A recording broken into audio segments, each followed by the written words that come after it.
yourself by name, address, and organization, if applicable, before beginning your remarks. If you are attending our meeting via Zoom, there are a few additional things I need to mention. First, everyone is muted and your videos are turned off by default to minimize disruptions. If you would like to make a comment during the public hearing portions of the meeting, please raise your hand by clicking the icon labeled Participants at the bottom of your screen. Then click the button labeled Raise Hand. Once the moderator calls your name, please unmute yourself by clicking on the microphone button on the bottom of your screen and begin to speak. Let me now move on to call roll for our for this evening. Kurt Nolte, Fred Edwards, he's on Zoom, I believe. Marty Locke, Jan Jacobus, Sumit Shah, Todd Chernick, Laura Wysong, Marty Littleton, Brian, Heather Sparks, Brian Maloney, Colt Whitall, Larry Johnstone, Mark Ironton, and George Eunice. Okay, thank you very much. And I hope you've all, there was a sign-up sheet that was available when you came in. There are contact details for you on the right-hand side. I hope you had an opportunity to check those to make sure those are correct, so that we can reach out to you during the course of the efforts here on the comprehensive plan. With that said, our first agenda item are welcome and introductions. Parag. Good evening, CPAC members. It's this arrangement is a bit difficult anyway, right? You can hear me, right? Okay, I think I have to speak on mic because it's also on Zoom. So if you do not speak on mic, it will not get it telecast or something. So good evening, CPAC members. I want to welcome you all to the city's first comprehensive plan advisory committee meeting. I'm Parag Agarwal, and I'm the city's community development director. Today is a very exciting day for the city of Milton as we are formally launching the city's third comprehensive planning process. The city's comprehensive plan is a policy document that imagines what our community should look like in the next 20 years. So the simplest way to say this is like if you leave the city of Milton today and come back after 20 years, what this city should look like, what this community should look like. We are already one of the best communities to live in the state of Georgia. How can we remain the best city in the state of Georgia, or how can we become the best city to live in the country? The comprehensive plan communicates the community goals and objectives and provides us a blueprint for future land use decision making. So again, this is a very community-driven process. It's not the comprehensive plan for the city council. It's not the comprehensive plan of only the staff. It's the community's comprehensive plan. And if it's the community's comprehensive plan, then the community will stand behind it. That's the whole purpose. Throughout the process, we will be having a number of community engagement events. Our whole goal is we will be representing the community. If you know your neighbors, if you know people, you will be reaching out to them and getting input from them, and then we can have a further discussion in the CPAC meeting. So before we start our formal presentations, let me introduce the project team, and we'll also go around the table to know who is there. As I mentioned, I'm Parag Agarwal, working in the city's planning department. I also have with me, where did she go? I also have with me Michelle McIntosh-Ross. She is the principal planner in our department and will serve as the project manager of this comprehensive plan. Michelle is unique because Michelle has served as the project manager of the last two comprehensive plans. Okay, so I think Council Member Moore and Michelle McIntosh-Ross are the two folks in the room who have been part of the previous two planning process. And Todd Chernick. Okay. So there have been, so there is a lot of community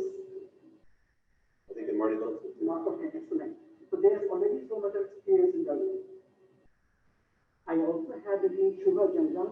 She's our senior planner and will be working with me and we share on the comprehensive planning process. We have also, to support the staff, we have a great team of consultants, PSW. You might know PSW already because PSW is the consultancy firm that has basically put together our two form-based schools.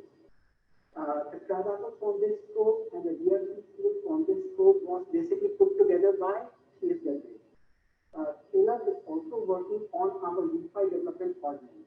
So there's one person who knows our community more than council members Paul knows is Caleb Raycott. He knows our zoning code, he knows about all our plans. Caleb's team will also be joined by our project manager, Laura Richter, and Sarah will be working on the community engagement efforts of this comprehensive planning process. And Caleb, you can introduce the team later at the later stage of the presentation.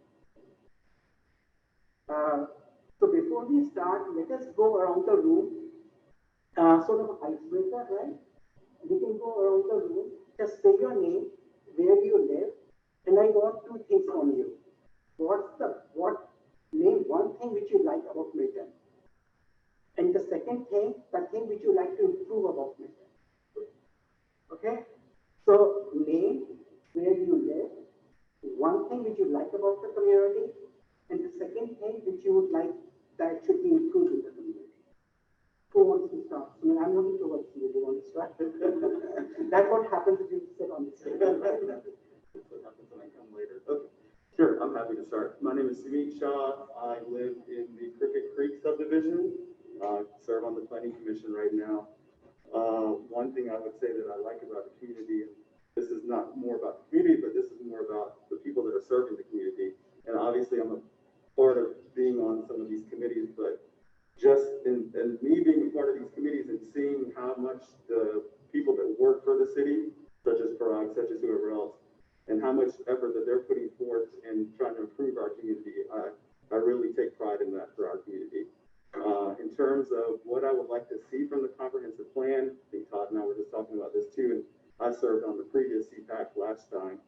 But one thing that I would like to see is more effort towards and more recreational facilities in the community. I think I have two young kids. You know, we want this community to be more of a family-oriented type of a community, and so I think recreational facilities, keeping a focus on that for the future of our community would be best. Hi, I'm Heather Sparks. I live in the Waterside neighborhood. I'm just around the corner from here. One of the things that I like the best is actually really what drew us to move to this area when we did about 4.5 years ago is the crabapple area. We fell in love with it and have enjoyed seeing it grow since we moved here. One thing that I would like to see improved or maybe just enhanced is more familiarity between the different parts of the city. So, you know, there are a lot of times that I might go for a couple of months without making my way over to the Deerfield area.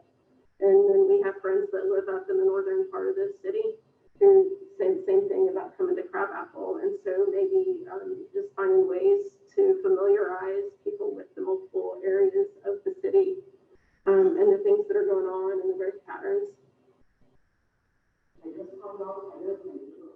Yes. My name is Jan Jacobus. I live in the Cricket Creek subdivision.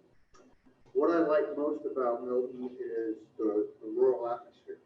I like the fact that we're controlling the growth somewhat. And to me, I think that's real attractive. What I'd like to see improved is more participation by members of the community. I'm Marty Littleton. I live over on Freemanville Road near Milton High School. What I moved to Milton for was the community spirit and not high density for the most part. But what I would like to see is have a better plan on the commercial development through our roads that we're going to have. that comes up in the future. My name is Kurt Nolte. I live in Oxford Lakes off of New Providence. I think one of the things I really like about Milton the most is that an individual can have it. I've seen people showing up at city council meetings, planning commission, that you can really be part of something and have an influence. Things I don't like currently is right now we're seeing a major loss of large land lots for, taxing reasons. There's been a lot of incentives to sell. A lot of people are very desperate to have to sell land, large land lots, and once those are gone, they can't.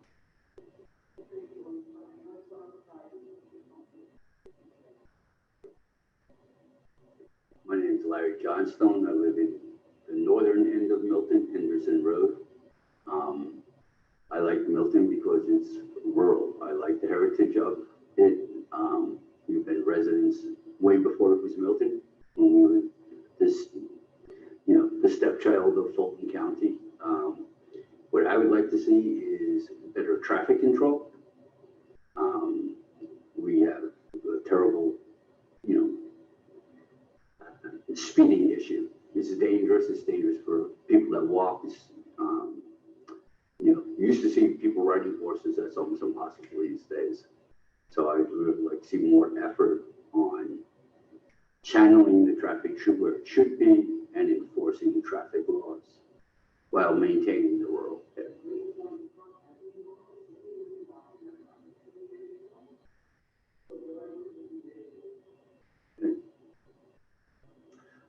My name is Marty Locke. I live up on Freemanville Road as well. What I like about Milton is what some of the other people like. I like the rural. I like the equestrian flavor. I don't own a horse, but I like horse country. What I'd like to see us improve is, and we're making some strides, is the traffic. I love the roundabouts. I think they're really helping move traffic through our town. And if there's any way we can eliminate Fulton County, that would be wonderful. Oh, they're a plague. They're worse than the corona. Hi, I'm Todd Chernick. I'm on the Board of Zoning Appeals. I've been in this area for 25 years and moved here prior to kids. But what I like most about this area is it's very family oriented. Great schools, and it's just a great community to raise kids in.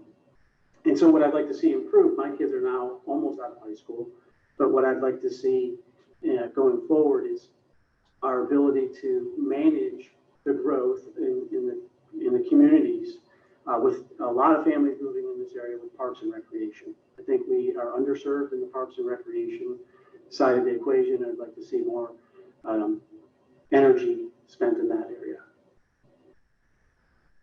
I'm Brian Maloney. I live on Wood Road. And where else can you have a gentleman's farm with horses, chickens, turkeys, sheep, and everything, and go off and be a facial plastic surgeon during the day? So, it really is a wonderful community that pulled us here over 20 years ago. I think the big challenge going forward is really preserving that rural nature, but I also think that, we build ourselves as an equestrian community. We've got horses and logos, but we do a horrible job of branding the city as equestrian. So, I'd love to, think about ideas that we can do to really brand that as a community, because I think if we can do that, that helps us preserve that whole rural feel.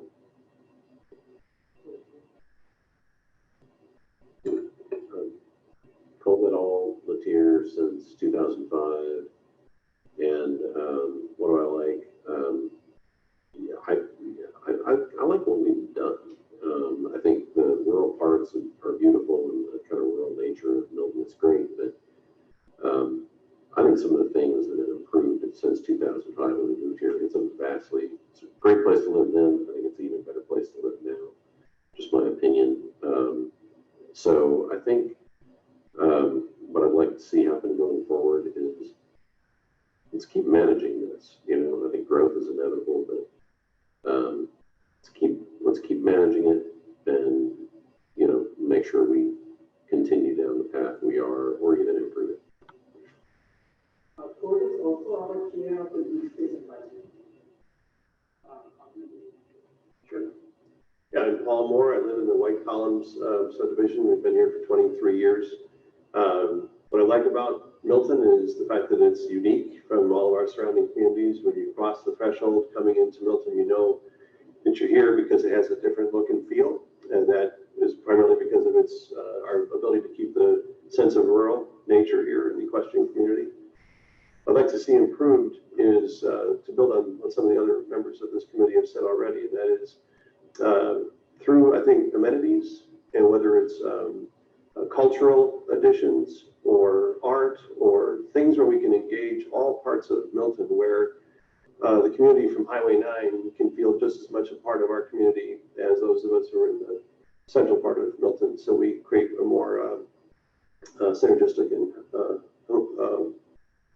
homogenized community where we can all feel that we're all part of Milton.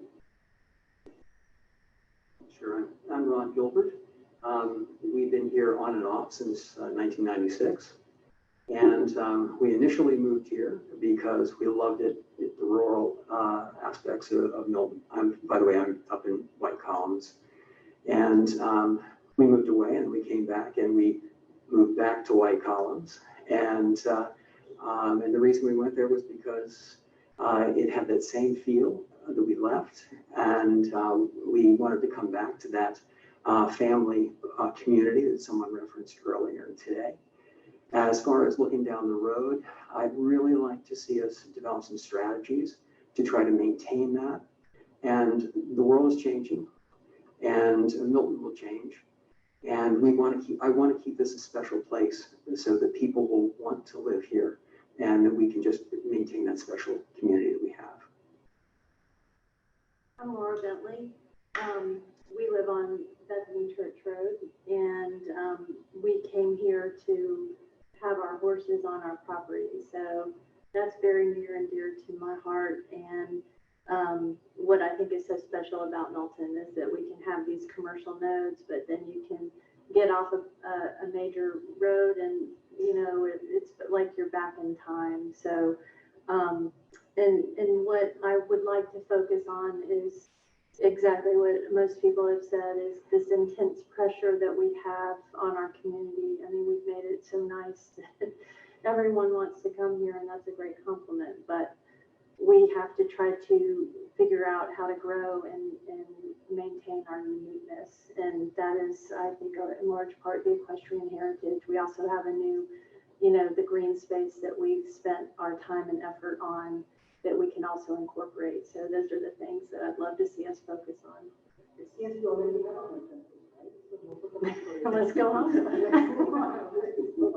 We already have, we also have a couple of members online, right? You want to, I don't know how they have to use it.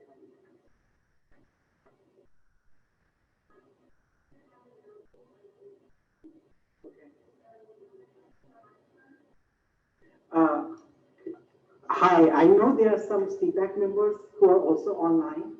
So we are trying to introduce the CPAC members. So again, if you can just unmute yourself, right? Yeah. Fred Edwards, right? So Fred, if you can unmute yourself and just say what's your name, where are you from, and the thing which you like about Milton, and the thing which you would like to improve about Milton.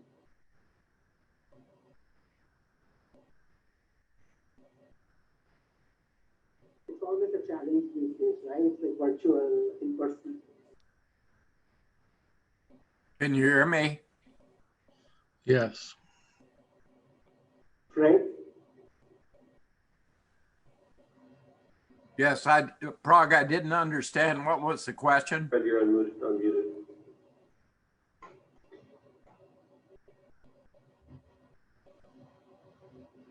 You're all learning.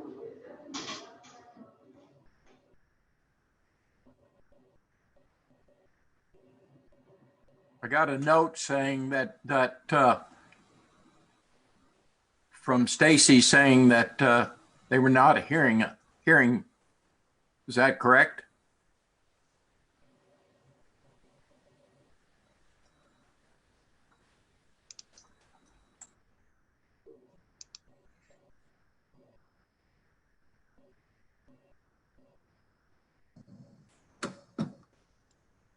Mr. Edwards, I'm so sorry, but can you state your comment again, just to make sure that we can hear you?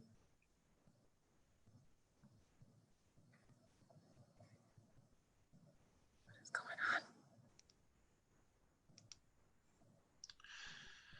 This is George. Can you all hear me? Yes, So I can hear Frank, but I don't know if they can hear us, Frank. Fred. Fred, sorry. I That's don't know if they okay. can hear us. No, I got a note down below saying they couldn't. So I think you got to click the raise hand maybe down at the bottom or something. Now we put a microphone on my computer. So go ahead and do it again, Mr. Edwards. I'm sorry. Okay, I'm Fred Edwards. I live at 915 Hopewell Place Drive. Moved here in 1998 due to the wonderful surroundings and being from farm country in Indiana. I just got involved. I've been on the planning commission since we became a city, and have enjoyed every minute of that. And just want to see us further the growth of the city, but with controlled growth. Time being spent looking at the areas that need developing and how we intend to make that happen and stay within our plans of growth and continue to be a city that everybody wants to move to. Thank you. Thank you.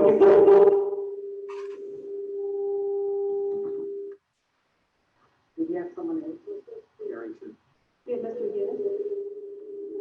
Mr. Yunus, Yes. could you please? All right. Can you hear me? Or are you putting the mic next to your computer? Yes, we can hear you. Okay, perfect. Yeah, George Yunus. I'm pleased to be a part of this team. And we have lived in Milton since 2013. We built a home in Milton Preserve, which is across the way from Crooked Creek. And I think what we love is the current balance between sort of necessary retail and the rural. We like the fact that it doesn't feel like we've sold out to, commercial. But I recognize and endorse the need to continue to grow that, but to do that with as Fred and others have said, with a planned approach. I think one of the biggest challenges is going to really be just mapping out transportation, the Georgia DOT plan or whatever it is, because we've got some really narrow arteries here, like so many suburbs. So I would say those are kind of key areas. And lastly, I think the idea of green space and recreational space that's sort of connects the city in some way is critical to figure out. And that's it. Thank you. Thank you.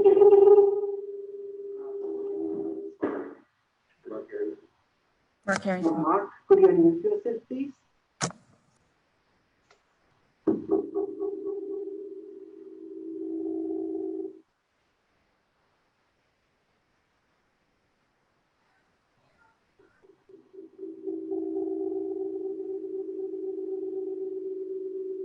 Right, can you hear me now? Let's see if I can remember the questions. My name is Mark Arrington. We moved down here in 2004 from Charlotte, North Carolina. The things I've loved about this city is just the opportunity to get involved. And I've tried to take as many opportunities to do that as possible. Are you getting feedback? Can you still hear me okay? Right. Just fine, Mark. Go ahead. Oh, thanks, Stacy. Probably my big thing that I'm going to want to see us move forward on, it's going to be sort of boring, but solid waste management. I think it's long overdue that we, continue to use the inherited system from Fulton County. I'd like to see us move forward like our sister cities and move forward with something with a more unified plan, something provided by the city that we all can enjoy, that would include not only just removing our trash, but a really nice recycling program, and hopefully composting. So things like that don't have to end up in the landfill. That's it.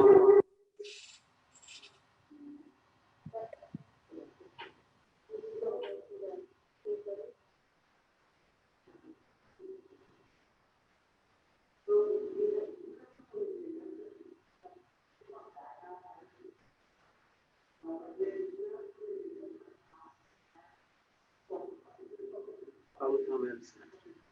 So let's move to public comment, and then we'll circle back to the CPAC meeting organization questions or section. I believe we do have one public comment this evening from James Linton. Please come to the podium.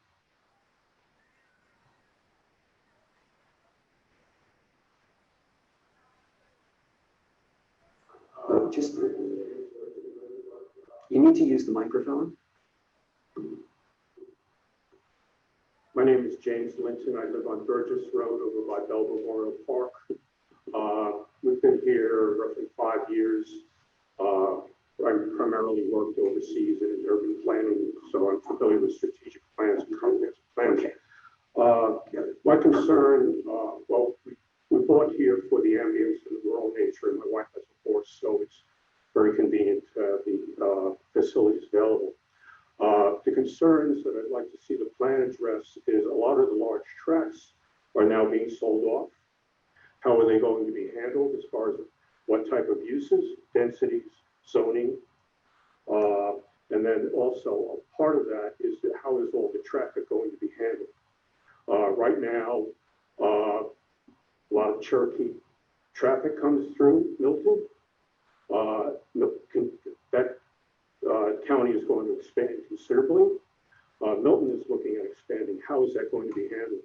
How will we protect the rural atmosphere that we have?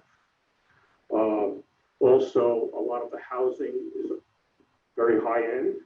Are we going to start looking at affordable housing? And I use that term for young professionals that want to come to Milton.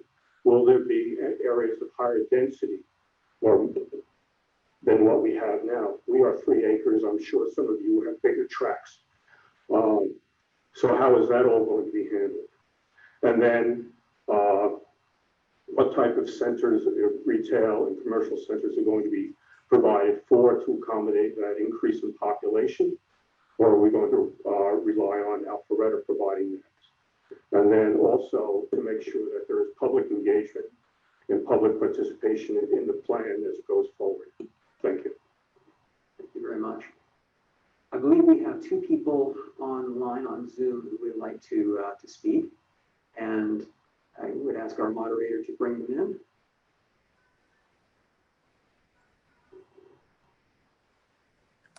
Okay, go ahead and talk.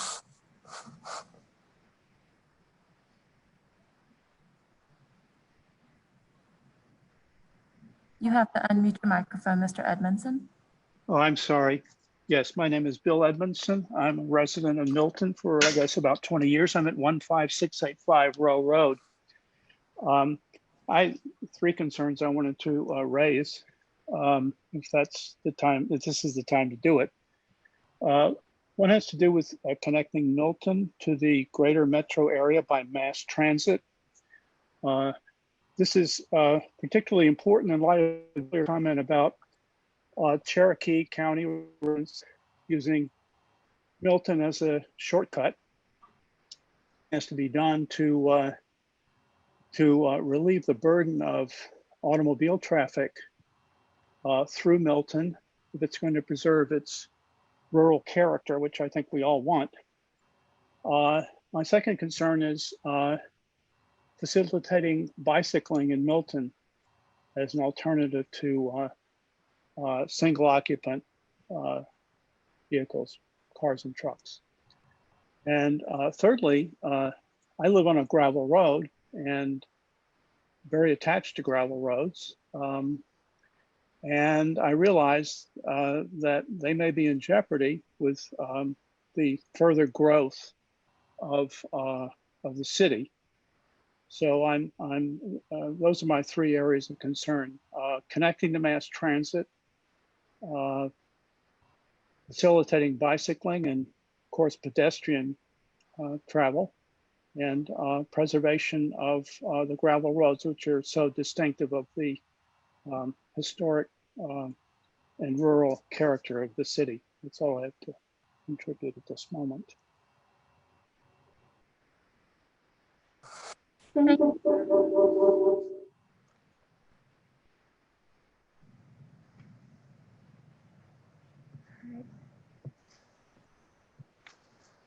Ms. Catherine Bussman, you can open up your microphone and state your comment. Yes, so my name's Catherine Bussman, and I live at 15630 along with my family at 15620 Thompson Road. And I have been here since I was born in 1984. And I am right now extremely disgusted at the level of traffic and the speed at which they travel down Thompson Road.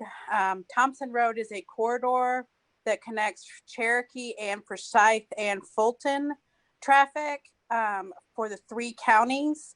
And I've written numerous emails to the communications officers, as well as my neighbor across the street who's lived here for 40 years, and nothing seems to be being done about this issue. People are routinely clocked going 60 down our road. We own a small farm, and, you know, we don't live in an $800,000 house. And I don't think it's fair that people going into their primary residence, coming home from work or wherever they're going, nearly get plowed into every single day, as I encounter. So I'd like to see some resolution as far as the traffic flow from these counties, because it's only going to get worse. Highway 9 is the traffic on Highway 9, because I drive that every day coming from Dawsonville, is atrocious. And people are just going to continue to use Hopewell, Thompson. I know somebody mentioned another road, and use these as an alternative route when Highway 9 is backed up. The second issue I have is I'm in my mid-30s, and quite honestly, I've been here my entire life, and quite honestly, I can't wait to move, because there's no affordable housing for people in my generation. I don't make 6 figures, which is about the median income in this area, and I make about $45,000 and work 2 jobs. And where are people like me supposed to live if they want to stay in this area? And I have a lot of good friends in this area, and I would stay in this area if there was affordable housing and the rent prices were not astronomically sky high. So I think between the traffic and the affordable housing, that needs to be looked at greatly, because if you don't make a certain income, then it's almost like you're considered an outcast in Milton. And that's really sad, because I've lived here my entire life and my family has really good memories of Milton. So I think those 2 things need to be taken into consideration. Thanks.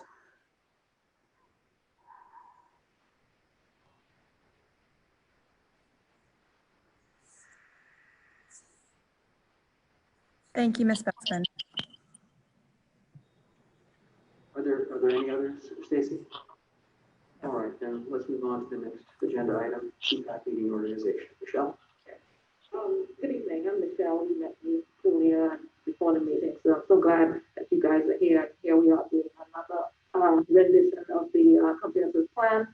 But one of the things we wanted to get out the way here is trying to figure out, you know, what days of the week and times and so on that the CPAC would want to meet throughout this process, as well as a good contact email or phone number or what have you for us to be in communication with each other during this process. That's what we talked about. So we wanted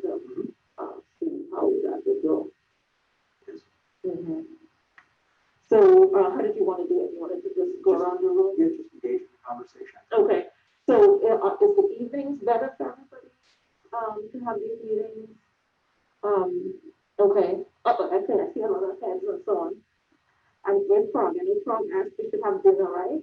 Yeah. So maybe what we can do is we are having this meeting, maybe we can assign one person every time to. Makes sense. Right. Okay, so evenings are good. And is there a particular day of the week that works, or should we do polls every time, or should we, figure a day, Wednesday is good, or what? What do people think about days of the week?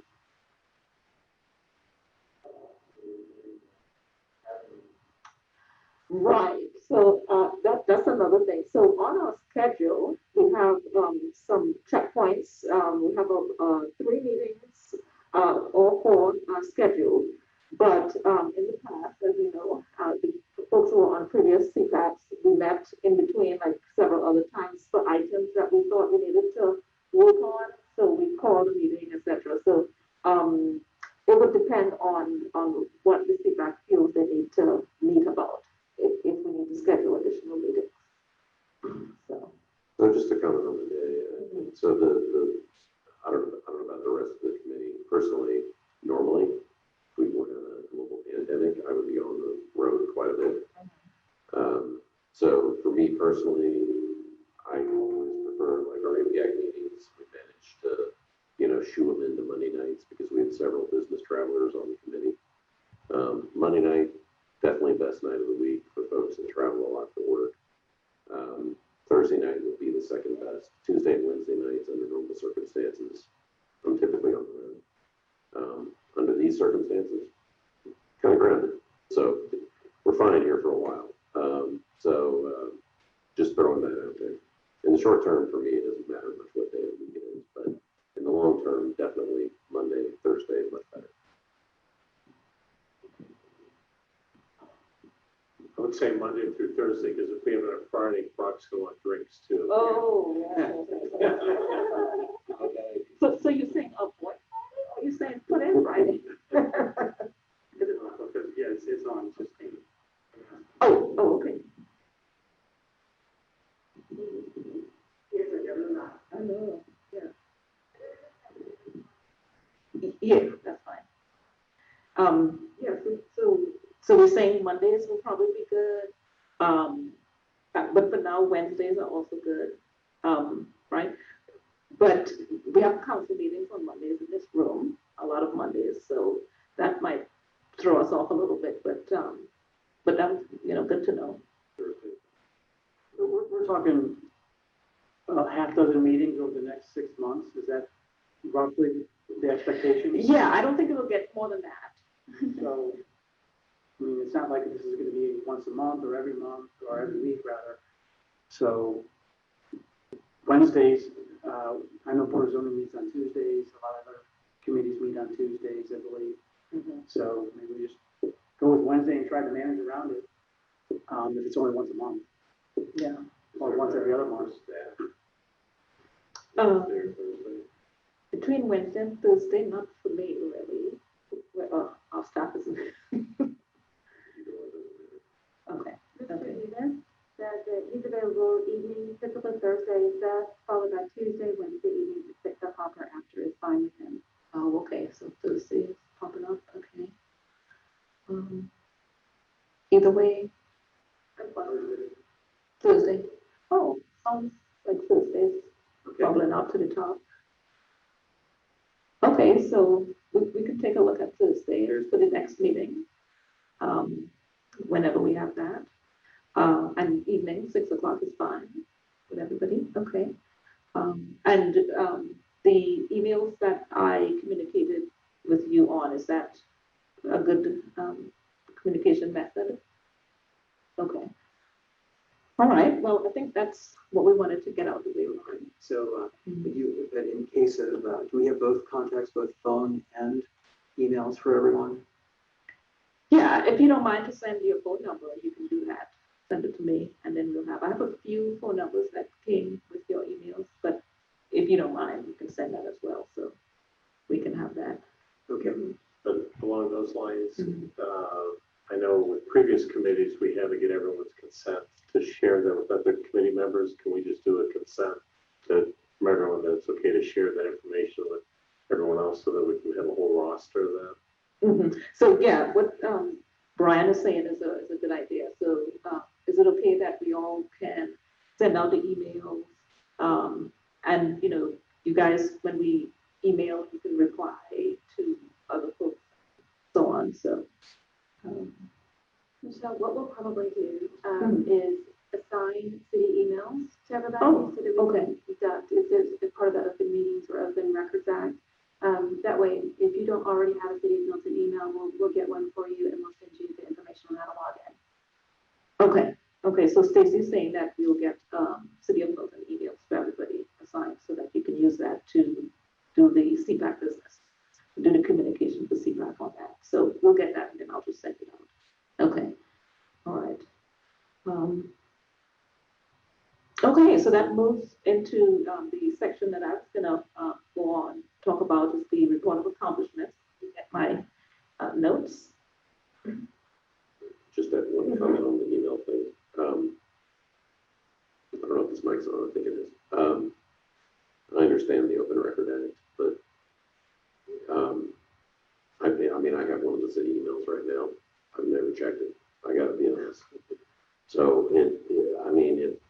I'm just saying, if we need to do it, let's do it. But you may want to just be prepared to copy everybody on whatever the personal email is. Otherwise, you're gonna have to send an email to me to tell me to go in and check my other email. So we can actually ask you to forward I can send you instructions on how to forward your email to a private email. Okay. But you have to then log into your City of Milton email to respond. That way it keeps everything within your City of Milton email. Good. Okay. Well, I'm gonna ask if I could sit over here because I have my notes in here and you'll hear me through the mic. So what I wanted to talk about is the report of accomplishments from the previous plans. When I spoke with Ron, he felt like this was one of the things that would get everybody excited. So I hope that'll work. So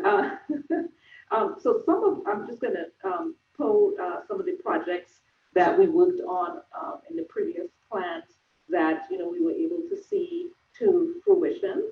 For instance, we did an inventory of trees, and we did a tree canopy study back in 2012, and that was one of the items that was in our community work program that came out of the comprehensive plan. We got grant funding because that project was in here. So when I applied for the grant, I cited the comprehensive plan that this was a project that the community wanted to do. That helped us get the grant funding. We were able to establish our tree canopy for that 2012, and then we were able to take that mark towards the next years and have a basis for our new tree conservation ordinance that we just adopted a couple of weeks ago. So there's several things in there like that. So that was one of the good stories. Also in the previous plan, we talked about doing a trails plan update, which we just concluded all of our community process related to updating our trails plan, and Brian was on our trails committee, and we'll be heading to council this coming Monday. I'll send an email out to let you know that to adopt that plan. So that was one of the projects that was listed in our items. Also, if I can get my page to we put in the plan also to look at getting funded for both crabapple and deerfield areas as our future growth areas. We identified that in the comprehensive plan when we did, our work. We looked at all of Milton, figured crabapple, deerfield were the areas that, could take some commercial growth and some higher densities. So we established that in the comprehensive plan. We talked about looking at getting funding again. In writing that grant application, we were able to cite that that project was in here, got the grants, and as you can see, crabapple and deerfield have been progressing with development. We got form-based codes established in those areas, and it continues to grow. Some people talked about how they liked crabapple. These were all things that had gotten its start through previous comprehensive plans. So, and these are all things that we can do when we work on this plan, come up with projects that, you know, in the next iteration we can talk about. Also, City Hall was in there. We identified crabapple would be the site for City Hall, and here we are in our new building. Let's see. We did figure that we wanted to pursue green community certification through the Atlanta Regional Commission. So we went ahead and pursued that, and we did a green ordinance, and we were able to turn in applications to the Atlanta Regional Commission, and we got bronze level certification for green communities. And depending on what we figure with this group, if we wanted to move to silver or gold or something, that could be a project that we put into this plan. And one of the other things is the Transfer of Development Rights Program. I'm not sure if everybody is really familiar with that, but one of the things that we put in here was to explore Transfer of Development Rights Program, do a study, which we did, and we were able to establish that program in 2012. Similarly, for the impact fees, when Milton came to be, we didn't charge impact fees. A lot of the communities around did. In fact, we got advised that impact fees was going to be a good idea for Milton. Anyway, we said we want to do a study to see if it's feasible. So we did a feasibility study. It said it was feasible, and we implemented impact fees in 2015, and it has been able to build our public safety complex on Highway 9 with the collection of impact fees, as well as several other projects, road projects, the roundabouts that we have were partially funded by the impact fees that we've been collecting for residential as well as the commercial buildings around here. So that was a good move that we got that put in. So those are just some of the big items that projects that came out of the comprehensive plan that we moved forward, that you can see today that we were able to implement. And we always like when we report our accomplishments in the next comprehensive plan that we can check off that we did all of them. So we should be able to check off most of the ones that we had in on the previous plan, and we'll just continue to see all the growth and all the ideas that you guys have. We'll put them into the project list and implement it in the next 5 years. Any questions? Well, thank you very much, Michelle. Okay. We have accomplished a lot. We've accomplished a lot in the previous plans, and I'm sure we're going to do the same this time. The next on the agenda are scope and planning process. I believe that's Veronica. Yes. Yes, so TSW will get going with their side of the presentation. All right, good evening. Thank you all for joining us tonight. Let me get to the next.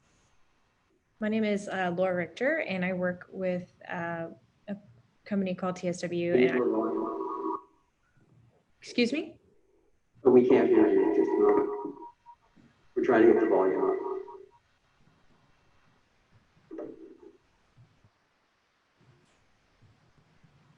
Can you all hear me now? Yes. No.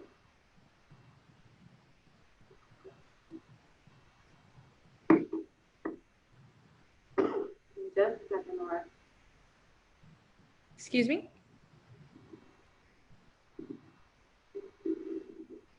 I can try now. All right, can you all hear me?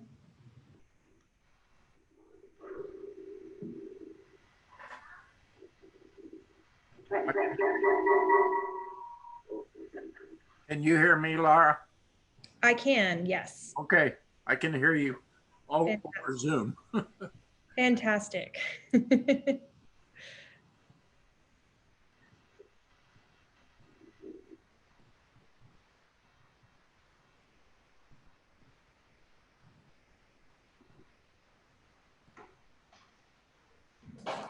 Minute, Laura. Sorry about this. No worries.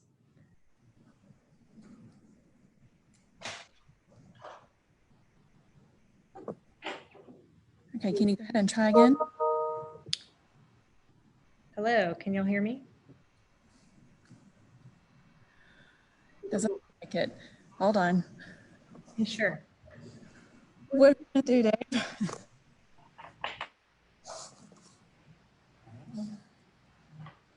What do I have to do?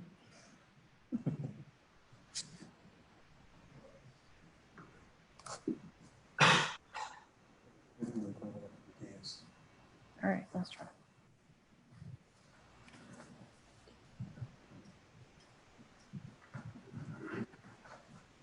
Just a minute, Laura. We're going to move you up to the front.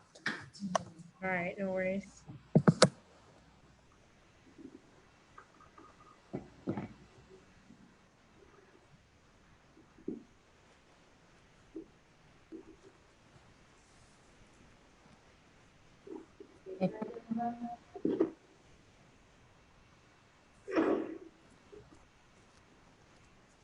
Can you try again, Laura?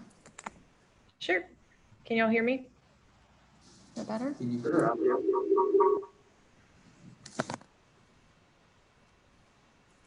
Go ahead.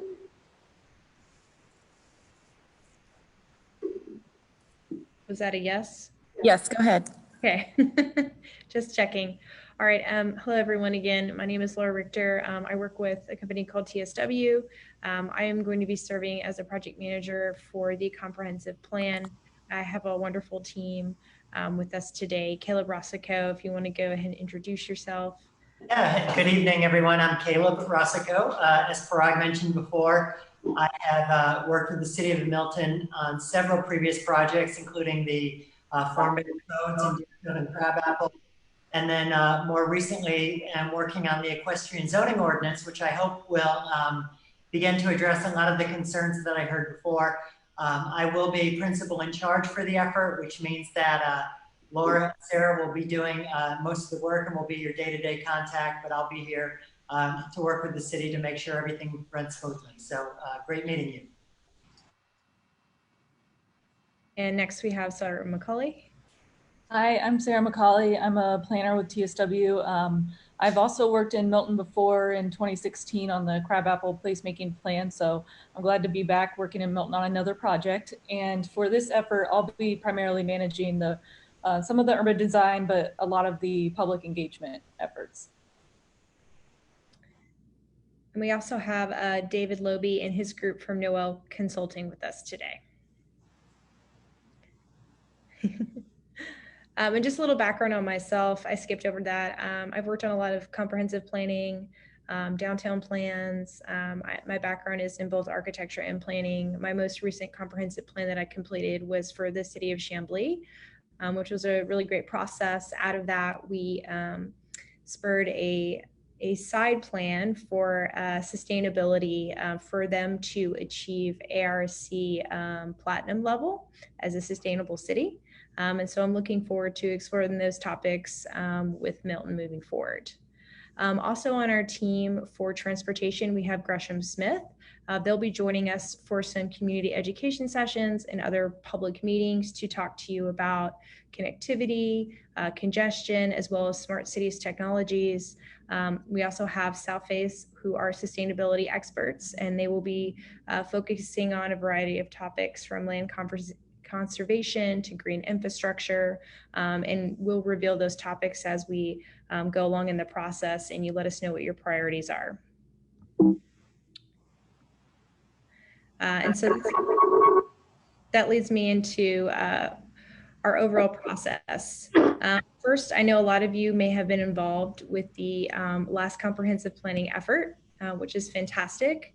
A comprehensive plan is a roadmap that outlines how a municipality's vision will be met over time. Comprehensive plans are living documents that are updated every 5 to 10 years. This study is Milton 2040, so we're looking at a 20-year span. This is y'all's current vision statement, which I will read quickly. Milton is a premier city. We strive to promote a high quality of life, create a strong sense of community in place, respect our rural heritage while guiding our future, and be the best place to call home. We will review your mission statement below here, as well as your character areas to see if they reflect the values of 2020. They may stay the same, or we may make some tweaks based off our public input. Additionally, we'll be looking at your 8 total character areas. These are, location-based visions. They usually include information recommending density and uses, as well as green space requirements. And so we'll be looking at those to see if the previous recommendations are still appropriate, if you still have compatible land uses and zoning districts, etc. Our planning team has also been looking at a lot of the other planning efforts that are happening within Milton, as including the Parks and Rec master plan, your strategic plan, the conservation plan, your trails plan, and small area plans. We'll specifically be looking at the Arnold Mill area small area plan to update and make some new recommendations. Scope. And so y'all have seen an increase in development over the last several years since your previous comprehensive plan. And so we'll look at what's working in the plan and what needs improvement based off your feedback. We will make specific recommendations for land use, future development, land conservation, and sustainability. Again, we'll be specifically looking at the Arnold Mill area study and seeing if there's some updates that need to be made there. We'll be looking at economic development, recommendations for placemaking, and also what role public art plays in the city of Milton and its future. We'll be looking at multimodal transportation options, also seeing if there's some opportunities to infuse that with smart city technology, as well as looking at overall connectivity, bikeability, and walkability throughout the city. This is a timeline of our process. We are currently at this first bubble in research and analysis. And concurrently, we're starting our public engagement plan, which Sarah's going to explain in a few minutes. So for the next few months, we're going to be reviewing your previous plans so we understand the other recommendations that have been out there and the other public processes that have gone on before we got here, as well as analyzing all of your GIS data and beginning a community input survey. Our next phase will be visioning, which will start this fall into spring 2021. We'll be looking at our survey results, as well as holding a community education session and some public meetings, as well as looking at some ideas for small area plans. That will bring us into late spring, early summer, where we will craft the draft plan recommendations, which will be based off your input, and we'll hold an open house. I hope that I get to meet you all in person one day. So I hope we can do that. The final plan will be summer 2021. We'll be incorporating your final recommendations and looking towards an adoption by the city. Now I'm going to turn it over to David Lobe and his group, and they're going to give you a quick market snapshot of Milton today.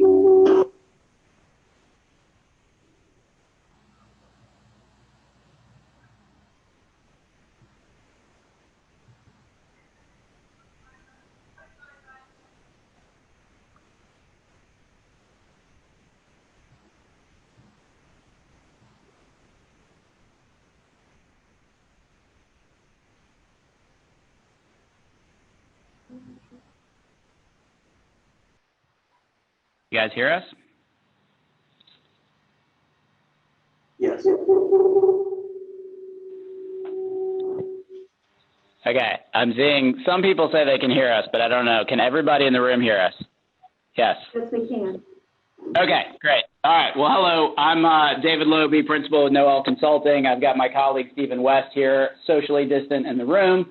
We also worked on the crabapple plan back in 2016, so we're happy to be back in Milton again. Won't take up too much time tonight, but just wanted to whet your appetite a little bit with a little bit of high-level data on the market and kind of what's evolved here in your community, and also some fun maps. So if we can go to the next slide, whoever's controlling this. Okay, you probably can't read all this, but there's some data on here about population change and kind of how your community has evolved. One of the key things that stuck out to us already on this is you saw a high amount of growth in population from 2000 to 2010, actually averaged almost about 8% a year. However, that has slowed down, and 2010 to 2020 has been about 2.7%, which is a little bit more consistent with the region. There's a fair amount of distribution across age groups that you would expect within this growth, fair amount from 25 to 64, so that's been fairly equally split. And we're going to show you some maps on kind of how this growth and evolution and changes in the community have played out. So let me go to the next exhibit, or the next slide, rather. Okay. Hopefully you guys are looking at a big enough screen that you can see this a little bit, but what you're going to see here is the city of Milton outlined there in yellow, and you're seeing each individual census tract within your community. On the left-hand side is the year 2010. On the right-hand side is the year 2018.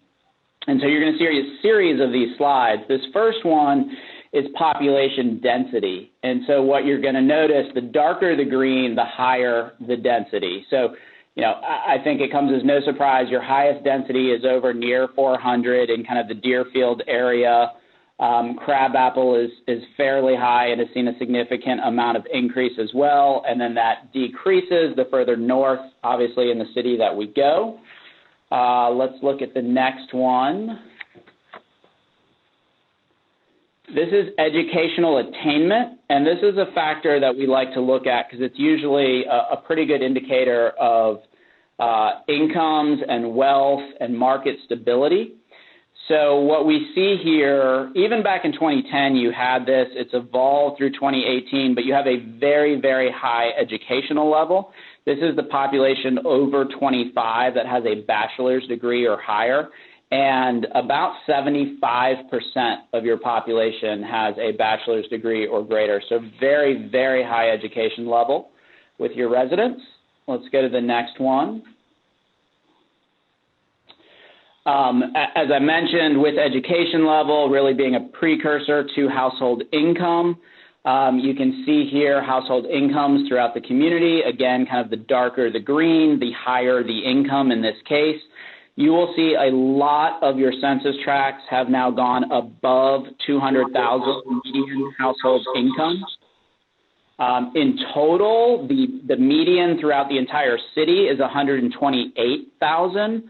But you do have a lot of lower density areas that have higher income levels. Let's go to the next slide. That has, of course, been feeding into your home values. Again, you'll see a pretty significant increase. We're now looking at most of your census tracts throughout the community have a median home value above 500,000, and that was in 2018. So of course that's continued to increase another couple of years. The most affordable areas remain kind of in Deerfield, closer to 400. Let's go to the next slide.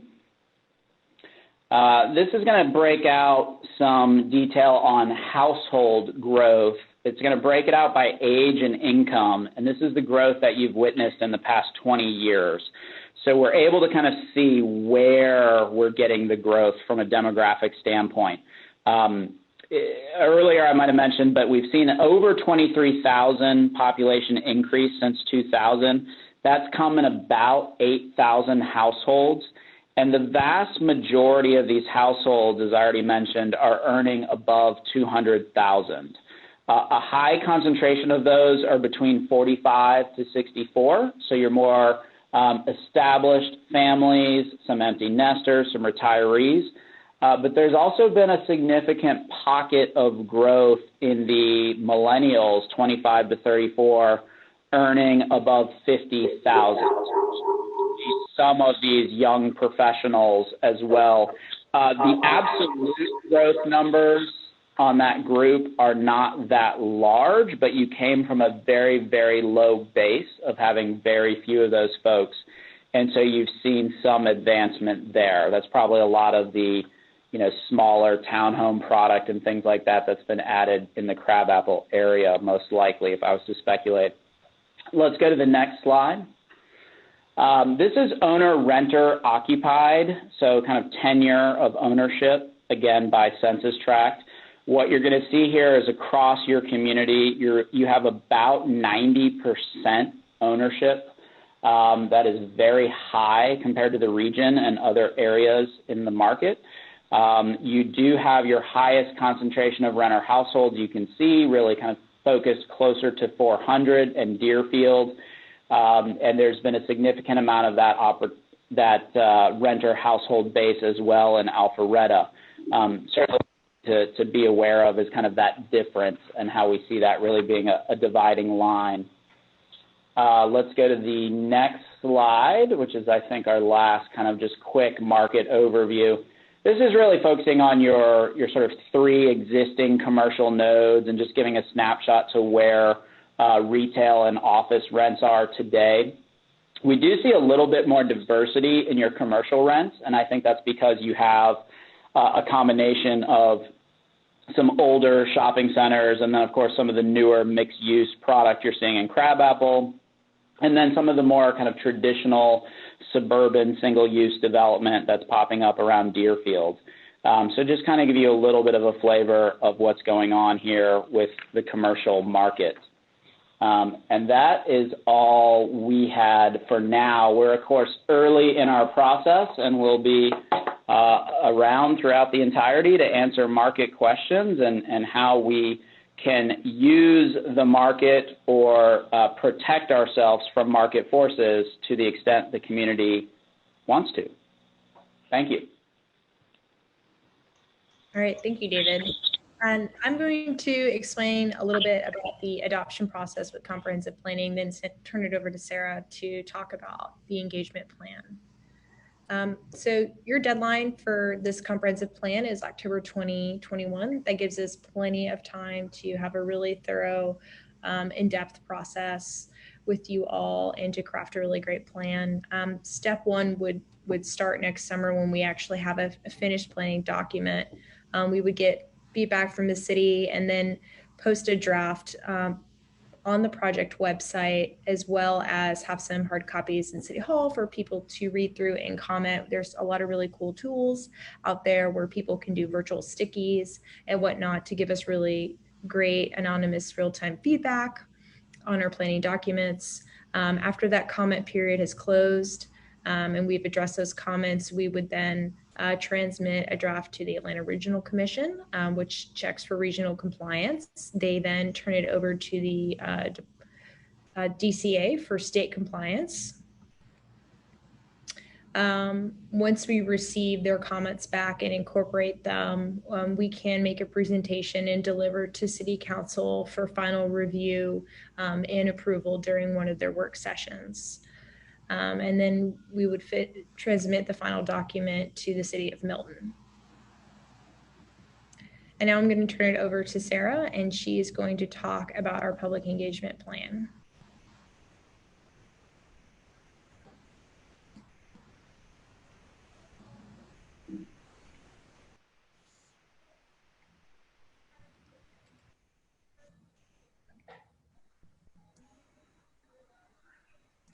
Okay, sorry about that. I was trying to get remote control. So now I'm going backwards and forwards in all these different directions. Our website for this project is seen here at the top. It's on the City of Milton website, and it'll list all of the upcoming meetings, links for our online engagement activities, meeting summaries and materials, and then draft planning documents and any updates regarding this plan can all be found at this, this link. And one thing I should note about our public engagement process for this plan given the pandemic. We have created an entire strategy that has both an in-person option and a virtual option to make sure, you know, if we are able to be in person sometime next year, then we already have that down so we know what we're going to do.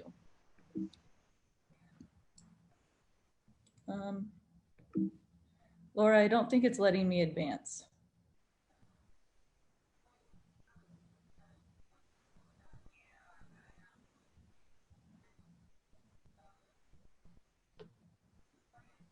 Okay, thank you. So the first thing that we're going to start off with from the public meeting is one of our online engagement tools, which is called Social Pinpoint. And this will be linked on the project website, so you still only go to the same place.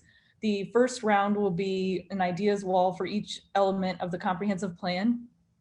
It'll look kind of like what this image shows on the left. And essentially you click on the icon, someone can submit an idea and a photo and some other ideas along with it. And then along on this online forum, we will also have a survey with broad questions about land use, transportation, housing, economic development, and as needed, we can make hard copies available.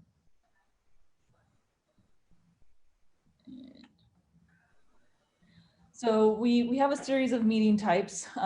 First little normal corridor is the public meetings. That's a broader list of topics covered.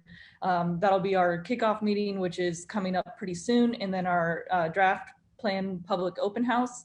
And then we have a series of education sessions. We'll have 2 of those. Laura touched upon those a little bit, and they'll cover 2 to 3 major issues that arise from public input. We'll have a panel discussion with experts and a Q&A session. And then from those education sessions, we'll go to workshops, and essentially we'll use lessons learned from the education session to gather ideas and work towards strategies and recommendations that we can kind of affirm later on.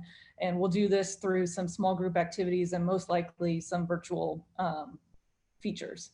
And then finally, pop-ups, either virtual or in real life outdoors, will verify what comes out of the workshops and verify those strategies. So through very quick activities to kind of hit more people and make sure that we're still moving in the right direction.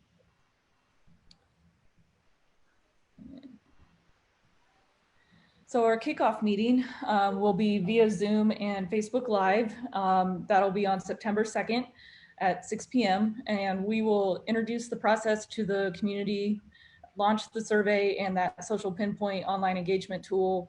We'll get our initial feedback on strengths, weaknesses, opportunities, and threats. We've already heard from all of you tonight, some, very beginning of those. We recorded all of that, so I'm sure we'll hear many new things as well. And then we'll start to discover place-related opportunities. Our community education sessions, we've kind of already talked about this, but they're intended to give insight on topics that affect future development. We haven't identified exactly what they will be yet, but some potential topics include market and economic realities, smart city transportation technologies, traditional neighborhood design and sustainability, and then placemaking and land conservation and, maintaining that rural heritage. Next one. Our first round of meetings, this is our tentative working schedule, September 2nd for the public kickoff meeting, again via Zoom. We will have that recorded and available. The next one would be about a month later for the first community education session for any topics that came out of the public kickoff meeting. In November, we'll start to work towards some ideas from that education session. And then in December, we'll verify any of those recommendations, most likely via social pinpoint activities, which will be open for a 1 to 2 week period.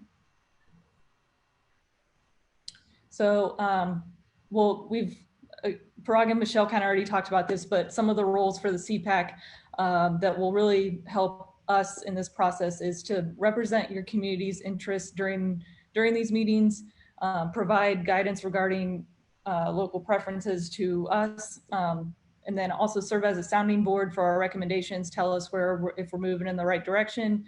reviewing the draft plan and giving us some comments on that, and then helping increase attendance for the meetings and the online forums by inviting your friends, neighbors, and colleagues. Even if all of you just brought 2 people to the table, that would increase our participation by 32 more people, and having more input really leads to a better plan. So we just really want as many people involved as possible. And then with us, with the TSW team, we will meet 3 times at key points during the process, but you all are welcome to meet again with the city. The city will provide us with, summaries of those meetings, but we're looking at basically every 3 months at key sections between our meeting chunks of the education session, the workshop, and the pop-ups. So now we're gonna go into a open discussion about, this says SWOT, strengths, weaknesses, opportunities, and threats. As I said earlier, we kind of heard a lot of this from you, so we're gonna dig a little bit deeper through some other questions to get at more of those strengths, weaknesses, opportunities, and threats, and Laura will lead you through some of those questions.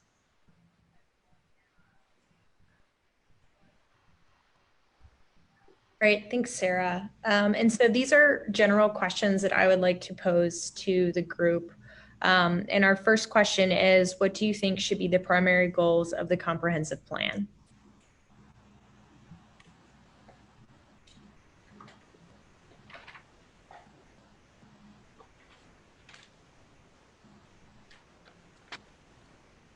Would anyone like to respond? Anyone have any ideas to the question again? I believe the question was, what should the goals be of the comprehensive plan? Is that correct?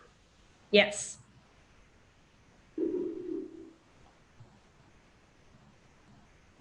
Well, let's start. I think the comprehensive plan should, thank you. Okay. Should set the vision for the Milton going forward, trying to determine what we want our community to look like at a certain point in the future, and then articulate ways to get there over the intervening years. And those should be developed in a manner that would reflect the desires of the city as far and its residents as far as how they would like it to, how they would like us to evolve.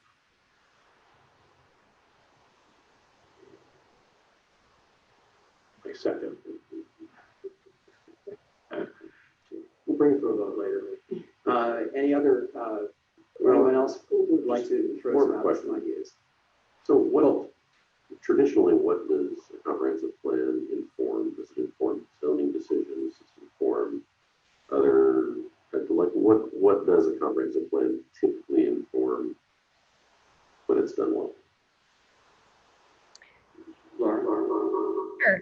So typically it will inform your roadmap to future land use. Yes, that would lead to potential zoning changes, placemaking, a plethora of transportation. We can look at different strategies for like the smart cities technologies might be something that y'all are interested in. We can look at, congestion, connectivity, do we need to look at your trails plan? It can fall into a lot of different categories. And just want to add to that, the main thing that we wanted to get out of the comprehensive plan, we definitely want to take a look at that character areas and, figure out or reaffirm or change or what have you, the areas that we want to preserve, areas that we want to identify for future growth, etc. And that, of course, will help us in figuring out what our general land use should be for those areas. And again, we'll move on to the other parts of it. When we talk about transportation and public art and smart technologies and whatnot, those would being able to have identified where we want to preservation versus growth would help us figure out where we want to funnel any of those other things. So that's sort of the main idea with the comprehensive plan. Anything else you want to a practical example, as Michelle just mentioned initially, in our previous comprehensive plan, we talked about this area to be our downtown, right? Crabapple should be our downtown. City Hall should be located in our Crabapple area. The Deerfield should be our commercial corridor. So all these policy issues basically came from the complex. Now we have our downtown, we have our commercial area, we just talked about, we want to preserve our character, we want to preserve our large lots, we want to preserve our rural character, but what else could be one of the things which we want, which should be the broader goal of the complex. And just to add on to some of the suggestions we heard today, like I heard a few, having more recreational facilities and so on, that came up a few times today. So figuring out that we want that, we can sort of determine where those things should go. If we wanted an indoor facility or fields or something, where would that go? Would it be next to horse farms, or would it be more towards Deerfield or Crabapple? So those sorts of things we would want to figure out where would we place those things, seeing that we do want to, additional recreational facilities. That could be one of the goals, right? That could be one of the goals that we want to enhance or improve the recreational facilities of the city of Milton. Yes. So, just out of curiosity, I mean, is there sort of a, in our work, sometimes when you start a project like this, you start with like a design brief that, kind of says, okay, here's the key questions to be answered. Do you have a general notion of that, or is it kind of what you just outlined? That sort of the general, here's the key sort of, is there? Yeah, and we have some questions on here that okay. I gave you some stickies. Sorry, I came around and gave you some numbers. So everybody has a number, and when we get to the discussions, we would call on the numbers, or so that we have some order to what we discuss. But there's some discussion questions in here, and that will help us filter what we end up with as far as our goals. Okay. Yeah. Yeah, they have numbers 1 through 4. So can you hear those of us on Zoom? Laura, do you want to add something? So the question was, what type of goals should come out from the comp plan, right? So these are some of the goals that can come out of the comp plan. You want to add something? Yeah, so if you can hear me, this is George Eunice. I think that I look at it a little bit differently in the sense of, rather than pinpointing immediately what these target kind of initiatives or results are that way, I would like to see us really focus on how we can gain the best amount of engagement and inclusivity from the community. Have, not that everyone has to necessarily be an aggressive part of this, but that they have a chance to really understand what's being sort of talked about and decided, and also an opportunity to literally participate. Like somebody said, I think a priority of a great process like this is a higher level of engagement and a sense of inclusivity in this process. You get more people to be bought in. You get a lot more community and civic pride, and as well a shared vision that starts to define the way we see Milton. And I think that that's a key priority, along with those specific initiatives, of which I have no specific opinion on too much right now, but that'd be my suggestion. Yeah, this is Fred Edwards. One of the things, can you hear me? Yes. Okay. Will be the community input as to the Arnold Mill as we work through that. Over the years, we've talked about both retail being essential to that area, and also the plans for the development. Along the line that was mentioned earlier, I think we must look at or ask the community about this affordable housing. And I think we have to look at it, we have to define it, and then if the community is agreeing to having areas of affordable, then we have to look at what areas those will be. That's all.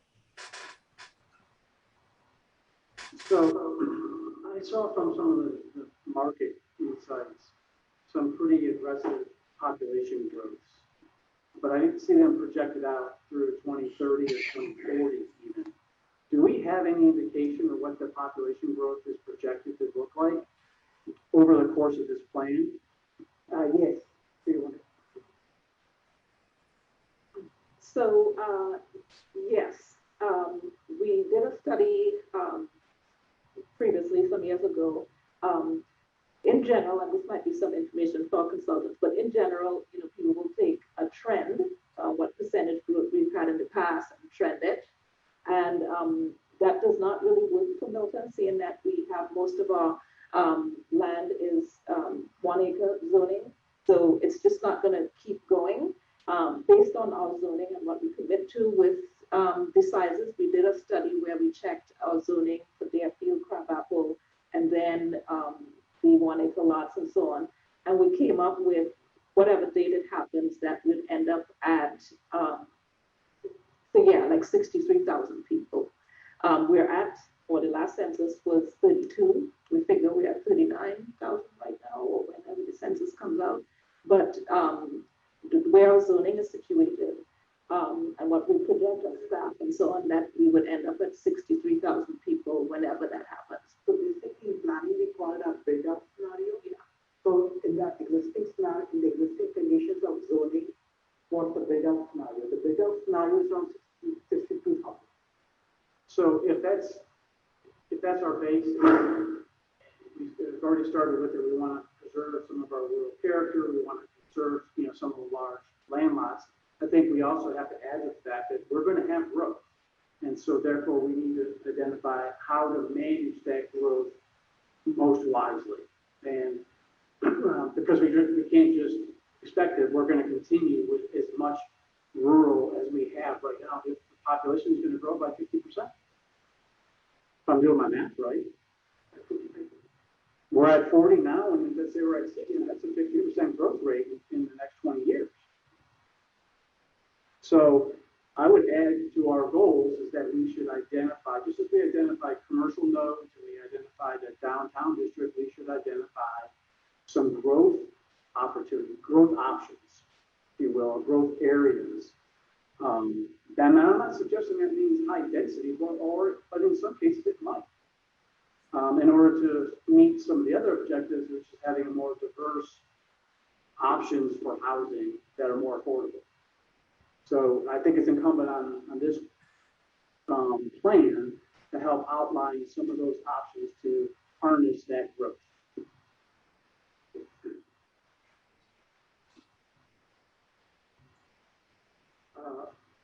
Anything else, or should we move on to the second question, Laura? I know we are a bit short on time right now. I do want to keep this moving. Okay. So my next question was just touched on a little bit, but Arnold Mill was brought up, and the idea that identifying areas for those growth patterns in the future is important. I wanted to know if there are any other ideas of specific areas within the city that we should be looking at, not necessarily for growth, but for general planning besides maybe Arnold Mill.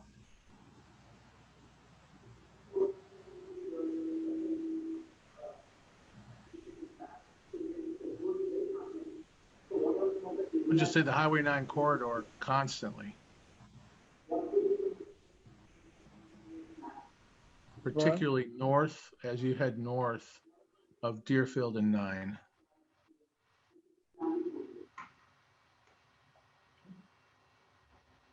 Okay. To me, it seems like the transition areas, so transition areas from, let's say, Alpharetta coming up Hopewell, the transition areas coming from Deerfield, any transition areas that we have, I think we need to think about how we manage. So currently we have mostly AG1. Well, but in some of those transition areas, when do you consider, 0.75? I know sewer, and I understand the the resistance to that. However, if we move to something along the lines of, let's say, a transition zone or transition zoning in some of those areas, that may allow us smarter transition versus jumping right to townhomes. Planning, we call this to be transitions basically. So again, you have this crab-apple, which is sort of a higher density for Milton, and then you have AG1, right? Right, it's the extreme. Yeah, so what is the transition that goes from the downtown to our single family homes, to our AG1s, to our 1 acre lots? Maybe if the CPAC members would say, as one of the things could be, how do we transition from, how can we have a gradual transition from some of the higher density areas to some of the larger AG1 areas? You know, I look at the downtown Alpharetta area and how that is, as it's commercial nodes, right? But it then is moving outwards, coming up Hopewell Road as an example, where you used to have these ranch homes, and now it's turning into revitalizing with McMansions, I guess now. But it starts from the city center of the townhomes, and it's kind of then bleeds into our community. It will be bleeding up into our community through Hopewell. And through Highway 9. I know you are working for that county. Do you have any insights? Yeah, well, and certainly Forsyth is different, but you know, it's that same conversation. You know, we do share a boundary, and so looking at what our communities, there was a lot of conversation when we went around the room initially about traffic coming from Cherokee, and so what are the impacts of, you know, our adjacent communities, cities or counties? You know, I think we need to understand what they're expecting as well, and the impacts that is having and will have on us in the future. You know, are they planning higher density, and then literally across the street we're planning for, you know, 1 acre lots? How is that? Where is that transition, and do we need transition? What does it look like? As well as just literally being prepared for traffic and, you know, impacts on schools and commercial areas, and how that all works. So I think what Todd and what you were saying, look at our edges also, right? Look at our edges, city edges, what's happening. So that you have something as a planning commission member. I think not on these topics, but in general, I just wanted to figure out a way how we can engage community in this process. So I know we're going to have something on our website. Is that going to be something where community members can put their input? If it's easier for them just to email saying, hey, these are some things that I want the CPAC community to think about, or these are some things that I want. Like making it easy for community members who can't join meetings, who can't jump on Zoom meetings, but making it easy for them to be able to provide their feedback and sometimes they're engaged, and they're getting a response back from somebody saying, yes, we've received your feedback. Yes, we're going to bring that forward to the CPAC committee and allow them the opportunity to discuss and hear what you have to say. Or, hey, can you come to the meeting? We've received your feedback. Yes. Can you elaborate a little bit on this? I mean, I think that would make a big impact for them to be like, wow, okay, somebody actually listened to what I was saying. They actually want me to come and speak about it and, you know, provide feedback personally to the committee or to whoever. But again, I think the whole purpose of all of this is for what the community wants. And so we got to make sure we can get as many people to be involved, to feel like they can get involved. And again, if that's contacting HOAs and saying, hey, HOA presidents or whatever, can you reach out to your community members? Can you compile information as to what they want? And, you know, that way we can kind of streamline it so we can get some of that feedback back in a unified way that maybe we can then utilize that information to help us plan. No, great point. Thank you. I want to build on what he was just saying. I think there's an opportunity for us to gather feedback from younger members of our community who I think are infrequently included. So as an example, when I first moved here, and I'm a city planner professionally, and so I sort of geek out on all of this, and so moving to the community, immediately wanted to become engaged, and brought my son to a transportation planning public meeting. He was young, he was not thrilled about it, but the people the consultants engaged him in conversation. And it was one of the meetings where you place the sticky dots on the maps and, do interactive activities, not just sitting in chairs listening to speakers. And I allowed him to go around the room and he engaged in conversation and provided input from his own eyes of a fourth grader that I didn't see as an adult and as a city planner. And so I think that if we can either work with the school system, which I know that's a feat in and of itself, and they have lots of difficulties of their own going on right now, but ways that we can engage younger members of our community, high schoolers, middle schoolers, elementary school children, and even those who are right out of college. They all bring a perspective. They're all members of our community, and we don't necessarily hear from them very often. So I would love to see if there's some ways that we can do that. So this is a great point, and we were having a similar discussion in our office in the morning also, right? It's busy. So again, generally, I have two small kids, right? So what me and my wife does, we basically shift them around to different daycares or different activities, right? We don't always attend all these evening meetings. So again, I do know for different these planning processes, we do engage schools also. They go to high school, go to high schools and say what sort of activities do you want to do, in the evening. Once you grow up, what do you want to see in the community? So this is a great point. Definitely we'll try to find out how we can engage younger crowd and plus our high school students or the middle school. And we do have Michelle and Shubha, they have a great connection with our schools. We work very closely with PTOs in Crabapple and Milton High School over here. So we have a separate project going on called School Bus. And basically we are working with our schools on that project. So we do have a connection. That's great. Anything? Yes, sir. You put a hand up first. Yes, Jimmy.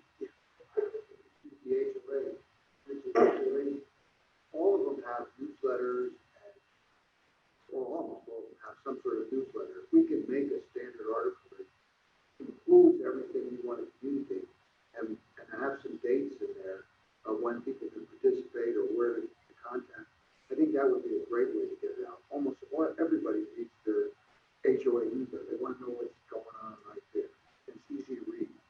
That's a great point. Again, not everyone will understand what if an email comes from the city of Milton, but if an email or a newsletter item comes from the HOA, it gets much more traction. I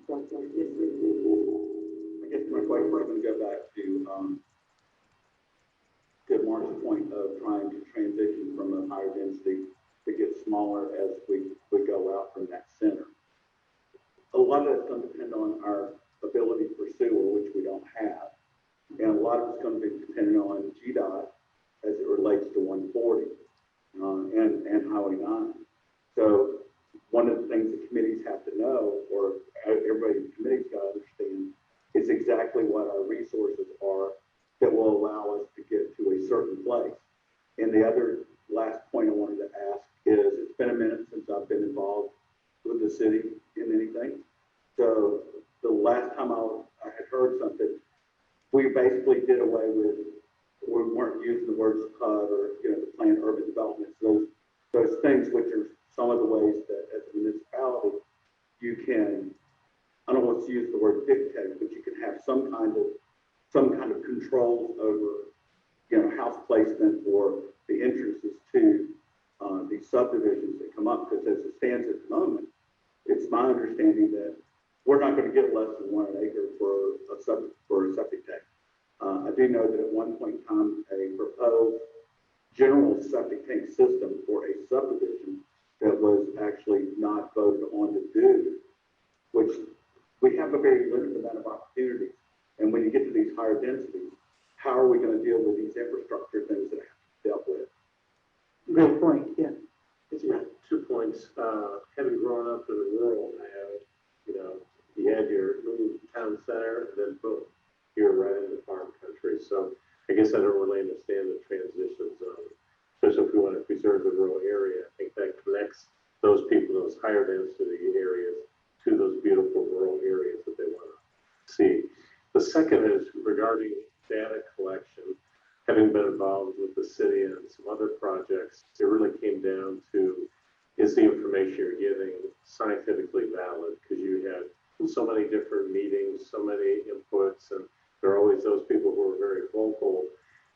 Would it be better to develop a citywide survey and send that out to everyone, and then try to have a tool that really has some science behind it?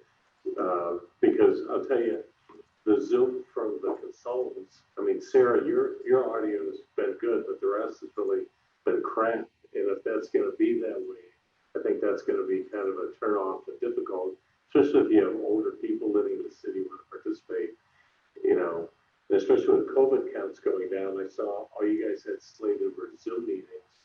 So I'm kind of shocked that the fact that our counts are down in the yellow range now, down from the red, and hopefully they'll continue down into the green. So why we wouldn't be thinking about having some face-to-face stuff soon. No, sure, definitely.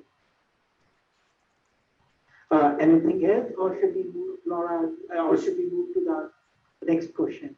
Just one, I guess I want to comment. Just listening to the discussion,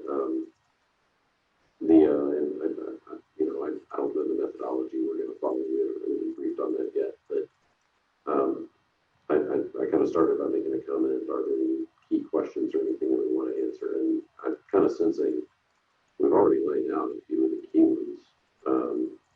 How will we grow? Where? Right? What parameters do we want to put around that? How do we want to shape that? The second one, how do we deal with the growth of surrounding areas and their traffic through our area, implications for our infrastructure, et cetera? How do we evolve? Third, how do we evolve our community services and facilities in response to needs of our citizens? And I'm probably missing a few, but I don't know. I started taking notes, and I'm like, there's probably a handful of questions that really will drive the layout of this plan. Be my guess. So again, it's a very good very good summary, yeah. So again, we are getting some very good consensus coming out of this discussion, right, Michelle? We are having a good conversation right now. Ron, Laura, do you want to go to the next question? Sure. My next question was touched on a little bit earlier, which I think is really important to be inclusive of other populations, whether it's young professionals or the elderly. And that is, where am I? Does Milton have an adequate mix of housing options today, or is one unrepresented in the community? Are there ones that you would like us to look at as future uses? It's a somewhat longer question, honestly. Can you repeat this? Sorry. They were talking about the housing mix, right? Do we have an adequate housing mix? That's the question, right? Okay, yes. Sorry, there's a lot of feedback. In some comments we heard that some comments were, should we have affordable housing? We do have a lot of single family homes, but it seems what we heard in the public comments that they would also like to have some housing for younger population.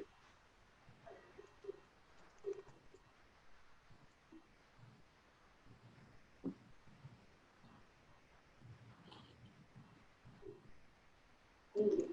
Yeah, so I was just reiterating that we did hear that comment, public comment, as well as some of the agency documents was commented on possibly having some additional mix of housing that would accommodate more income levels.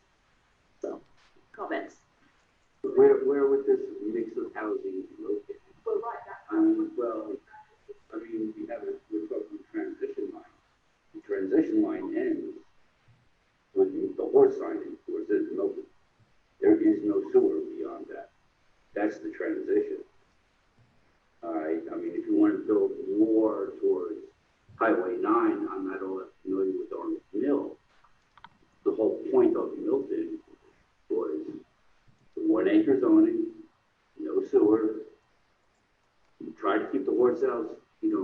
trust funds intact.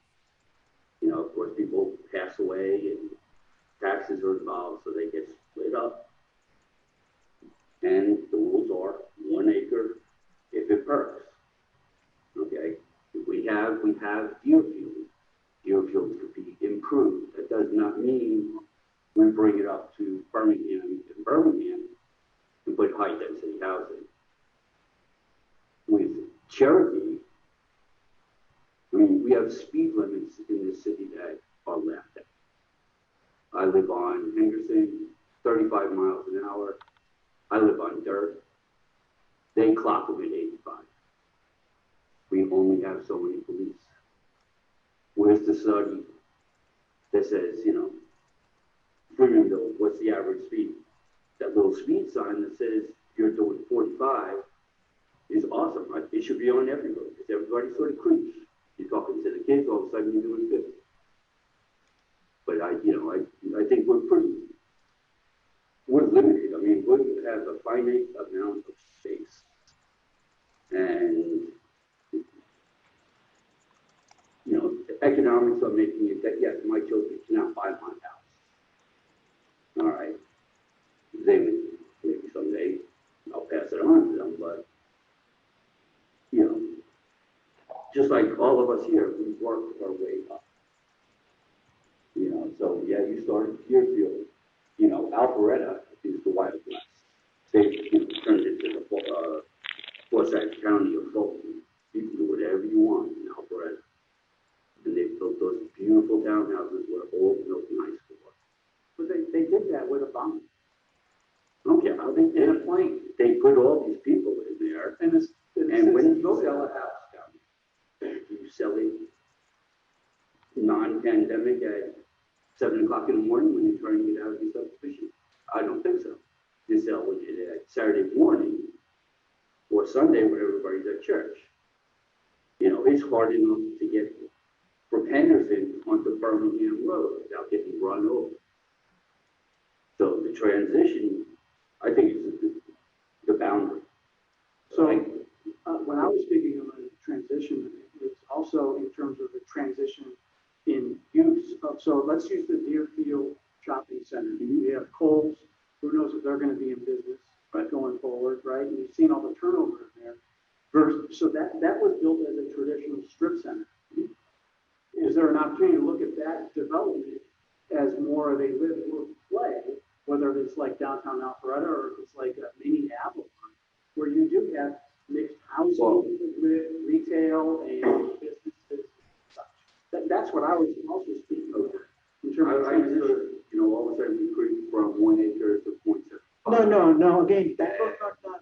You know, we bought that battle way during the 70s.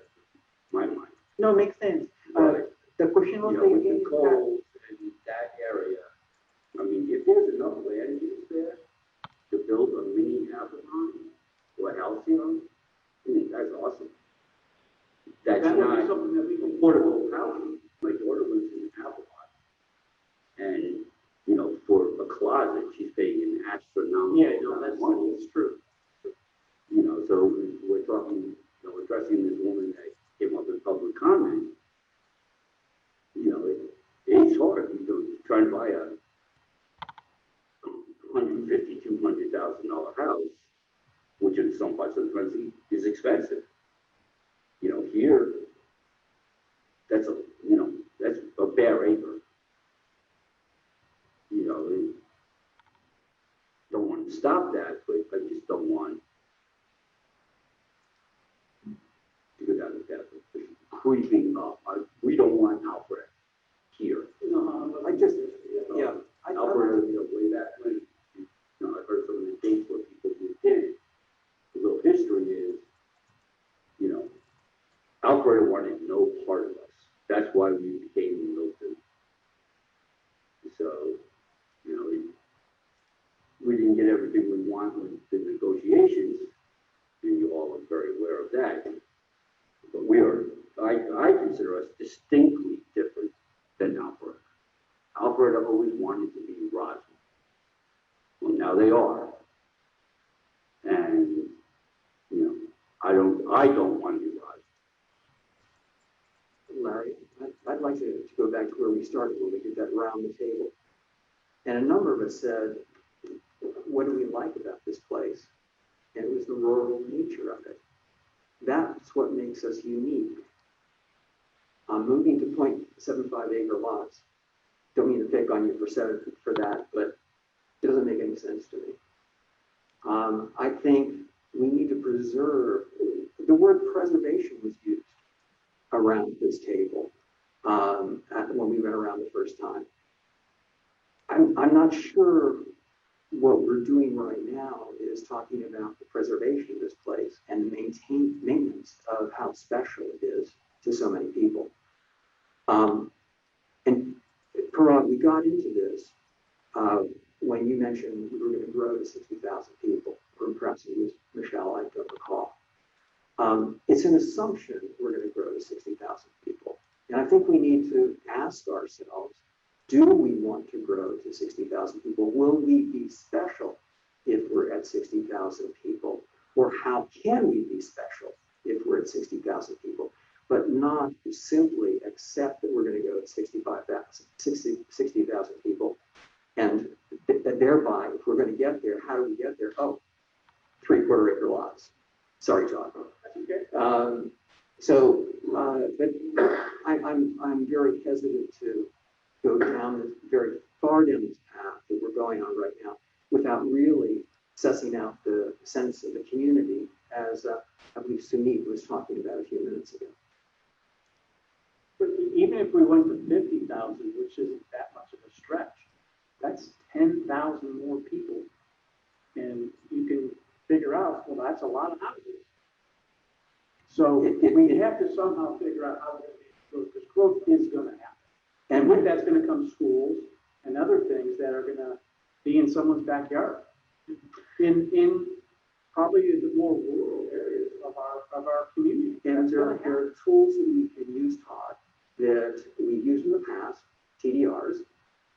We haven't used them very effectively of late, but there are other things that we can do, such as the purchase of development rights as opposed to trading of development rights, which we can use to control and manage the way we grow and the density levels. I think there are, and you mentioned a few minutes ago, bonding. We floated a bond here recently for open space, and there are clearly other things that we can do using with monies from the bond that would allow us to manage our growth. I agree. Yeah, so Ron is right. As far as if we assume to get to 60,000 or whatever, we don't have to get there. It is up to community, CPAC, and whatnot to decide, how we want. I mean, we calculated based on the 1 acre zoning. We are doing a project for equestrian zoning that may end up having a higher minimum, which we would have to recalculate, and we may get down to 50,000 or whatever, so it doesn't have to be that population that we end up at. One other thing too, that when we calculated, that number, the zoning that is currently in Deerfield is pretty high on such a small acreage of land, and we were able to fit folks within, so we were never contemplating adding additional or higher densities in areas outside of Deerfield and Crabapple. So we had already discussed that and kept that from happening. So I just wanted to put that out there. I'll just add a comment too. I think, Todd, you're on to something with how you plan the population growth. If you plan it, it'll happen. If you plan it better, it won't happen. Because we need to do the things that as a city are going to control that growth. Michelle just touched on a key element. That's one example, which is the equestrian overlay that's being contemplated by the city now. I just wanted to share a couple things that are coming from council with that kind of direction for CPAC to consider.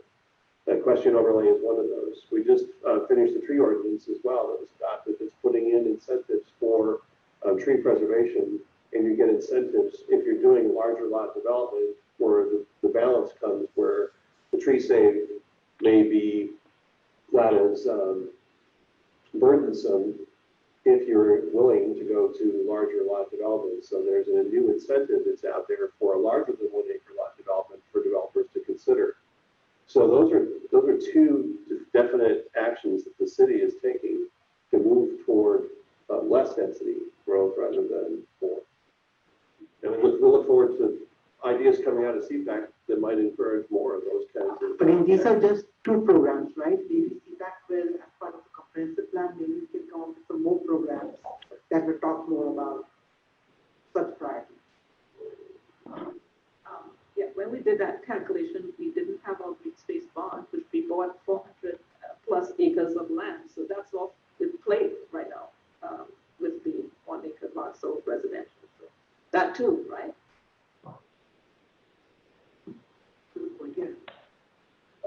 Wait, I know it's already 8:05, and we have 6 to 8, right? Do you want to, what are the other agendas? Yeah, Caleb, do you want to go to the next question or something? Yeah, so we're short on time right now.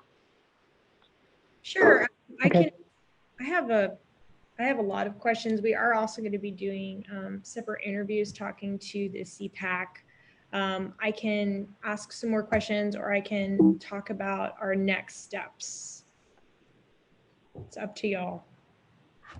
What do you want to, honestly, again, we have some couple of other questions also, but since we are sort of running short on time, do you want to, Chair, do you want to wrap up and talk about the next step, or do you want to just move on?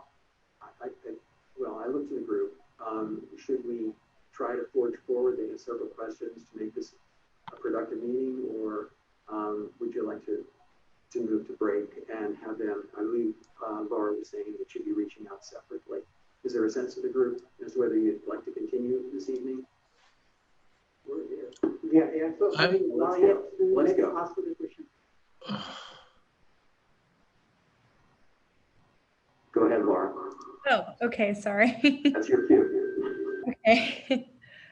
Just making sure. Let me. So my next question is regarding sustainability and land conservation. You touched on this a little bit, but are there any other sustainability principles that we should be looking at moving forward, such as green infrastructure? We mentioned land conservation. There's a variety of topics. Member just mentioned we have a new tree conservation ordinance. And again, that's talking about sustainability. What some other items can we focus on? Infrastructure. I would love to see more horse stuff. Gosh, if this Source community, where's the polo field? Where's the showgrounds? And I think about some of the unique towns that I've had the good fortune to visit. What about a little working farm right downtown here? I don't know if Milton's would be interested in managing that, but gosh, with the school here, can you imagine the kids coming down, or you're coming down here and you come through the little petting zoo or something like that? I mean, that would really, carry that rural agricultural feel into the city center, if you will. What else? Could we say that, okay, although we're saying this, suppose we are building this downtown, how could this downtown be more sustainable? Like how can we add more sustainability features into our buildings? Like stormwater management. For building metrics. Just some thoughts. I know y'all are currently the ARC bronze designation. Yes. And so could there be opportunities to move up to a higher level with building metrics, water collection? There are many different ways. I'd have to defer to the experts and have them suggest ideas that would be appropriate. For sure. Yeah, I was going to say, I think we're in a period of a lot of change right now around the country. And as you look at the headlines, and you have the pandemic over here, and what else is getting press are sustainability questions about how we're going to save the environment. And I think that it merits our looking at it very closely. Some thoughts would include, should the city of Milton have a goal of being carbon neutral?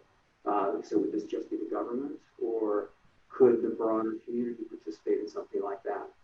A university that I attended recently became the first urban university to be carbon neutral. And they're buying a lot of their electricity from a solar farm somewhere in North Carolina. And is this something that the city could do to approach carbon neutrality? Or is it something the city could do and then offer it to the citizens as well, for those who wanted to take steps down that specific path? I think we need to think about the various dimensions of sustainability and see how we as a community can take steps forward if we want to. Great point. Yeah. I just wanted to mention, as a council member, I get a lot of requests about our recycling. Recycling, I was about to say that. And so I don't know if Mark Arrington is still on here, but he has been a proponent for that. I'm sure Mark would have some. I'm still here. Say that on a regular basis, I hear what is our plan for a recycling center or some sort of program to at least. I think Ellen also wants to add something, right?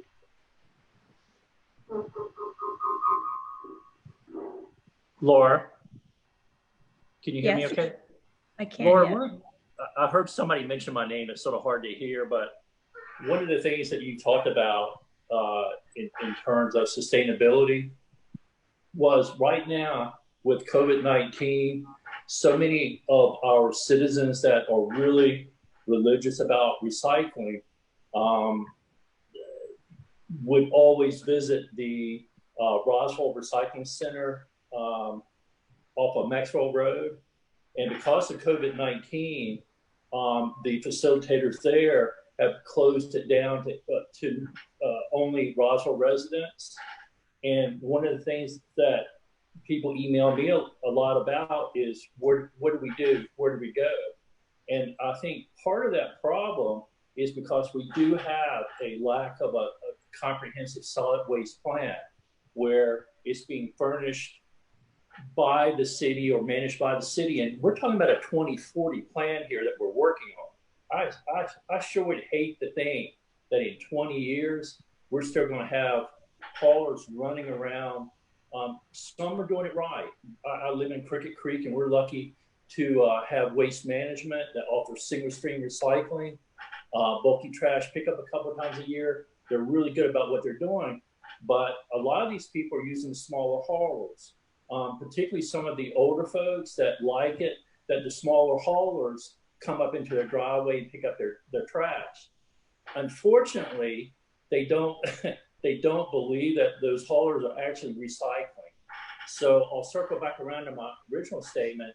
One of the things that we don't have here in the city, even though I really love the Roswell Recycling Center, is that we ourselves don't have any type of even self-serve drop-off center where we could do the simplest things. So that's one of the things that I'd like to see us look into, as well as while we do have the land available that some of these cities do not have, is maybe look into a composting center where these trash haulers that pick up the yard refuse in the brown paper bags that everybody thinks is going to a nice green place and it's really just going to the landfill. I'd like to see us, along with these other things, maybe look at carving out some of this green space for just a place that citizens could bring in their twigs and their grass clippings and stuff like that and have it turn into something more useful. And again, I'm not talking pie in the skies. It's been done for 30 years in other cities.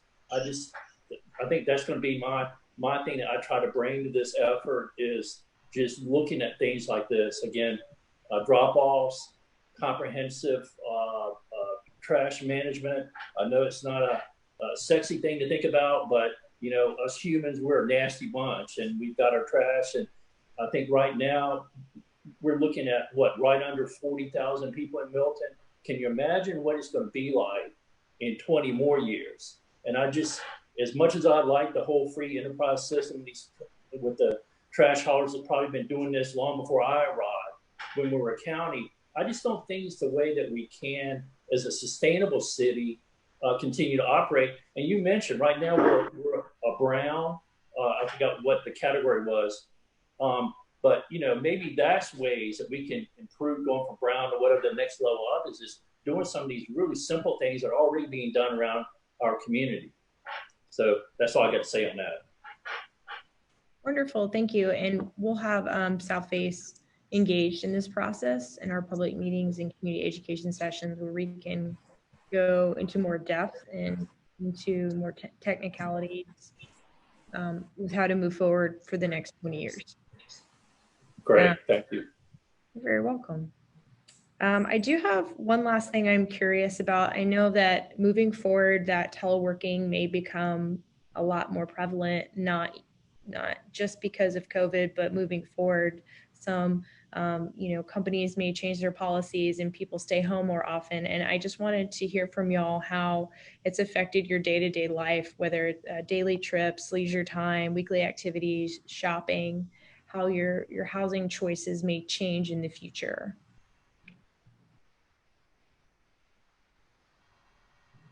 So how many of you are working from home now?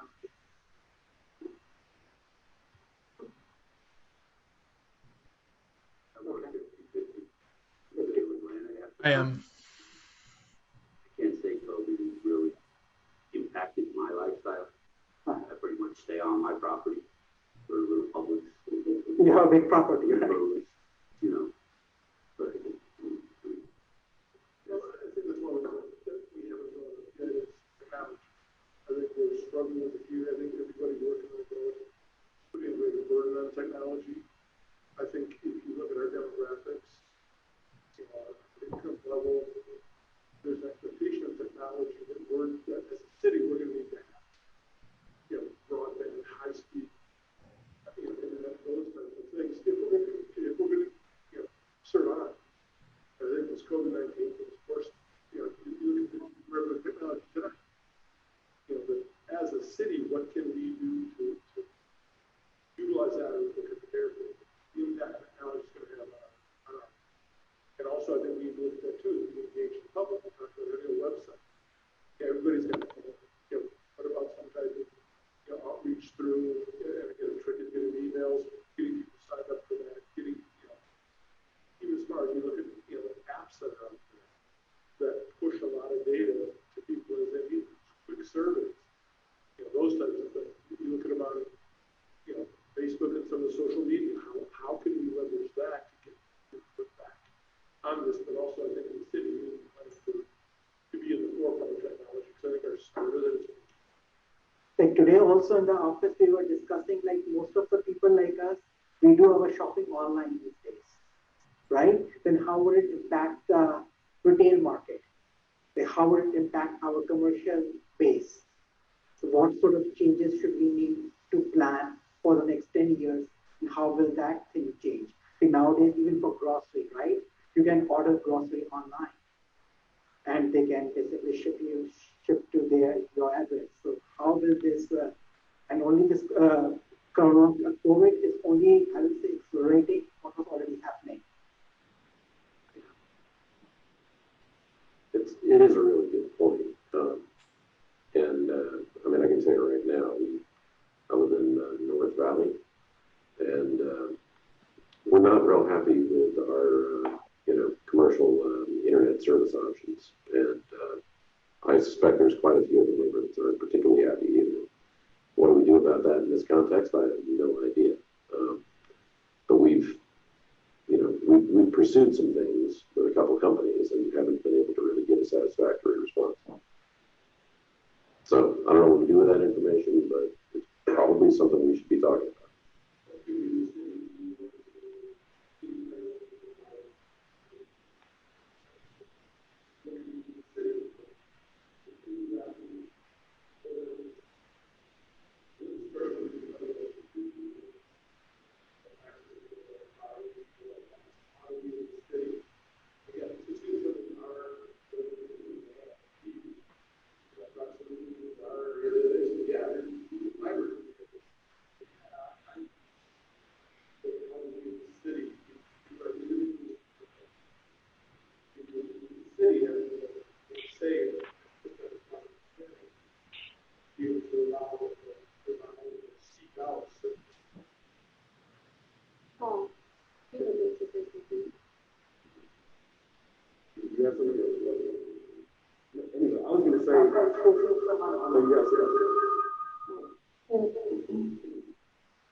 Caleb, if you need to say something, go ahead. Yeah, thank you. Can everyone hear me okay? I put on a microphone, so hopefully it's a bit better. I did want to ask if, given what sort of we're going through in the world, you've seen or heard any interest in perhaps greater use of home occupation. That's something we're beginning to see in a lot of other cities, is that COVID has shown people that their zoning code may warrant a relook relevant to what kind of businesses people can do in their houses. So for example, if I'm an attorney, today I'm not allowed to have clients, but I'm just curious if you've heard or you've experienced any of that in the past couple of months that we might be able to think about that could go in the comp plan that then could be a potential foundation for looking at some long-term zoning changes. Anyone? Any ideas? It's about home occupation. Since because of this COVID, many people are working from home. So suppose I'm paraphrasing right now. If I was an attorney, you're an attorney, right? So and now you're basically working from home.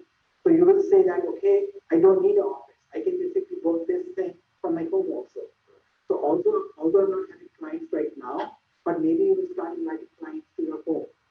So will this change the home occupation market? Are you seeing any trend that will increase the home occupation? And that's what I was going to say is I said, obviously with this pandemic going on, and we're talking about potential growth, and one thing to think about is because of a situation like this, and again, planning for something like this in the future, but where people are going to live. I don't know if people in the future are going to live more in the city and urban communities and be closer in, or do they want to be out here more because they're going to be further out. They don't want to get into a situation like this again where they're around so many people and they want to be a little bit further out. The way that they're going to be developing homes now, yes, again, people are working from home now, so are they going to have, are they going to basically build new homes now where you've got 2 office spaces on the first floor, because a husband and wife both need to work from home now, and more people are going to be working from home now. And, just the whole dynamic of the home is going to change, I think, with deliveries. And again, I'm just coming up with some crazy idea, but now that so many people are getting all their groceries delivered, getting Amazon packages every day, I mean, the little mailbox doesn't work, How many times, Jan, do we see emails in our neighborhood about packages lost and packages this and that? All that kind of stuff is going to happen now where, they got to, even the mailbox itself maybe they need to have something else that's larger for all the packages that are going to be coming to people's houses and where they're going to be working from and how they're going to be working from home now. So I think we need to think about, again, looking at the experts, what are other communities thinking about in terms of a pandemic again, something like that? What do we need to be thinking about for that, for our future? And yes, I think that's the way that people are going to be working and where they're going to live. I honestly think a lot more people are going to want to live when they're out in the rural area. And so, do we have that opportunity here? Do we want to have that opportunity for other people to move in here? Are the numbers going to show that? So anyway, we need to kind of think about where people are going to be living and how they're going to be living for the future. Good point. Thank you.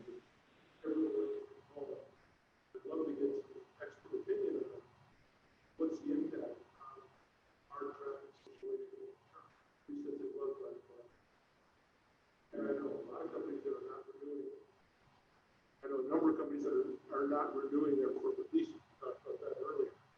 What impact is that really going to have on our traffic? Everybody says traffic, but all of a sudden, if you go down 50% or whatever the experts say, the long-term effect, it may be zero. I don't know. We may be back to horrible traffic and everybody leaving their home in 2 years, or 6 months, or 5 years. But is there, are we going to be putting a lot of money into automobile traffic when that may not be as big of an issue down the road? I'm hoping, but I don't know the answer. Good point, Brian.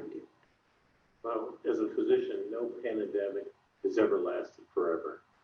There's a beginning and an end and stuff, and so things probably will change. My daughter just sold their house in Brookhaven because her husband could work from home, moved to White Columns. And the mailbox you're referring to is a farm mailbox, a large mailbox. Right, yeah, no, and I think that's what's happening a lot more, is people are gonna, all the businesses, there's gonna be a lot less use of commercial real estate space, and people are gonna be working from home, or, again, thinking about that, thinking about technology for, technology also, we're talking about homes, but also just technology in general, with people going green with their cars and electric and things like that, and, how are we gonna be with that 20 years from now in our community? I agree, because I do believe there are going to be long-term behavioral change based on that. But I do think that it makes sense. And we're going to have to try to, again, rely on the experts who can pull multiple cities, multiple areas across the United States, North America, even the globe, and say, okay, how can we prepare for that? What should we be preparing for? Right now, Ron, does the city have an inventory of, through our business licenses, what kind of businesses might be, let me say differently, we have an inventory of the types of businesses that are operating in Milton via our business licenses. We might be able to provide to TSW to take an inventory of what kinds of businesses might be at risk. So when we look at some of our commercial areas now, that we take a hard look at, will there be a turnover in the next 5 years?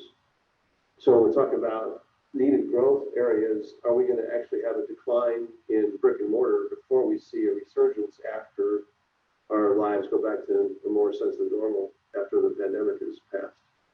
Just something to consider as we're looking at. Very good idea. Yeah, definitely. We can provide you that information because we do have. Great, thank you.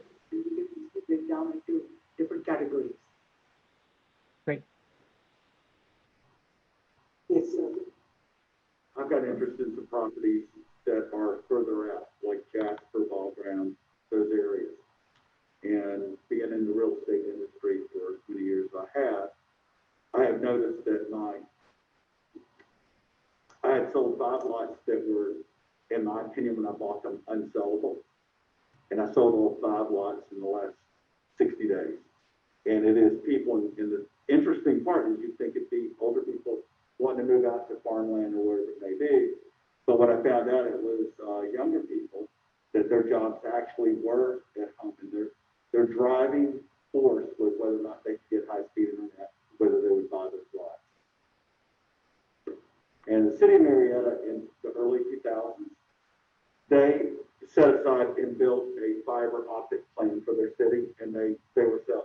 Unfortunately, politically, it didn't mature for them in time.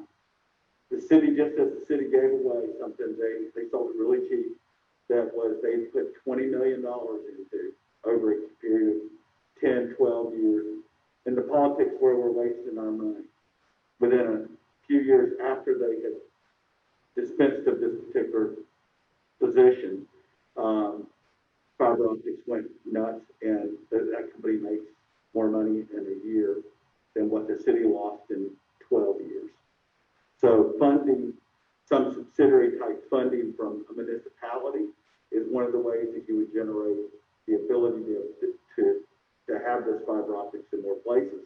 Because, like, for example, I live on Freemanville Road. I can't get Georgia Power to come out and change their wires they put in 1965, that we lose power every single time the wind blows or the rain blows. The linemen come out and say, well, look, what all we want from me is these were put in the 40s, 50s, 60s, and 70s. And if you don't have enough density, they're not going to put the money in to update this power line. So if we can't get power dedicated to us, and that being the very basic thing that we have, it's going to require some sort of involvement from a municipality to be able to entice somebody to add those fiber optics, and it will have to be long-term planning. It have to be a long-term plan.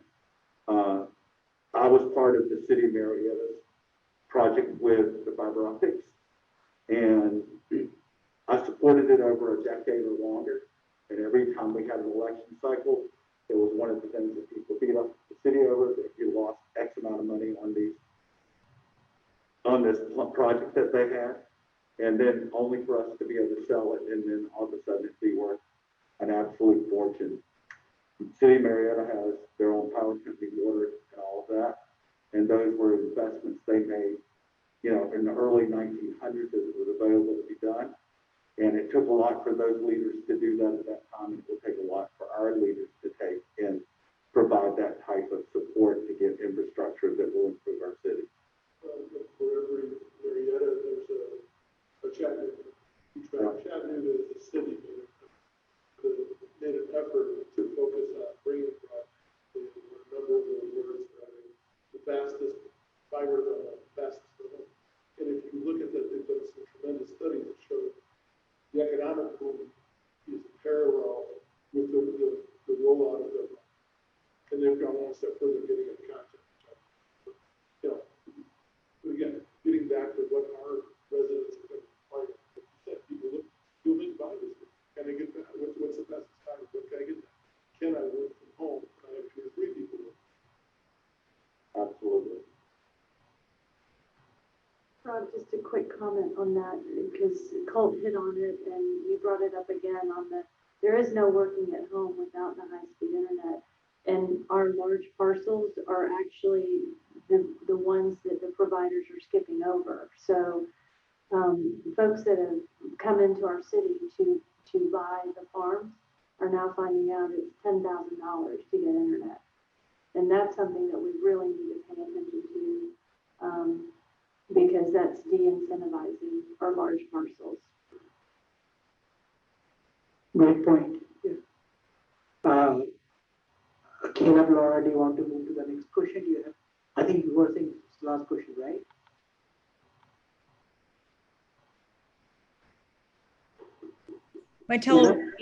Sorry, I'm here. That was my last question, was about the teleworking and how that would progress in the future. And Caleb kind of tied in with it with his follow-up zoning question. I would love to go ahead and talk about the next steps.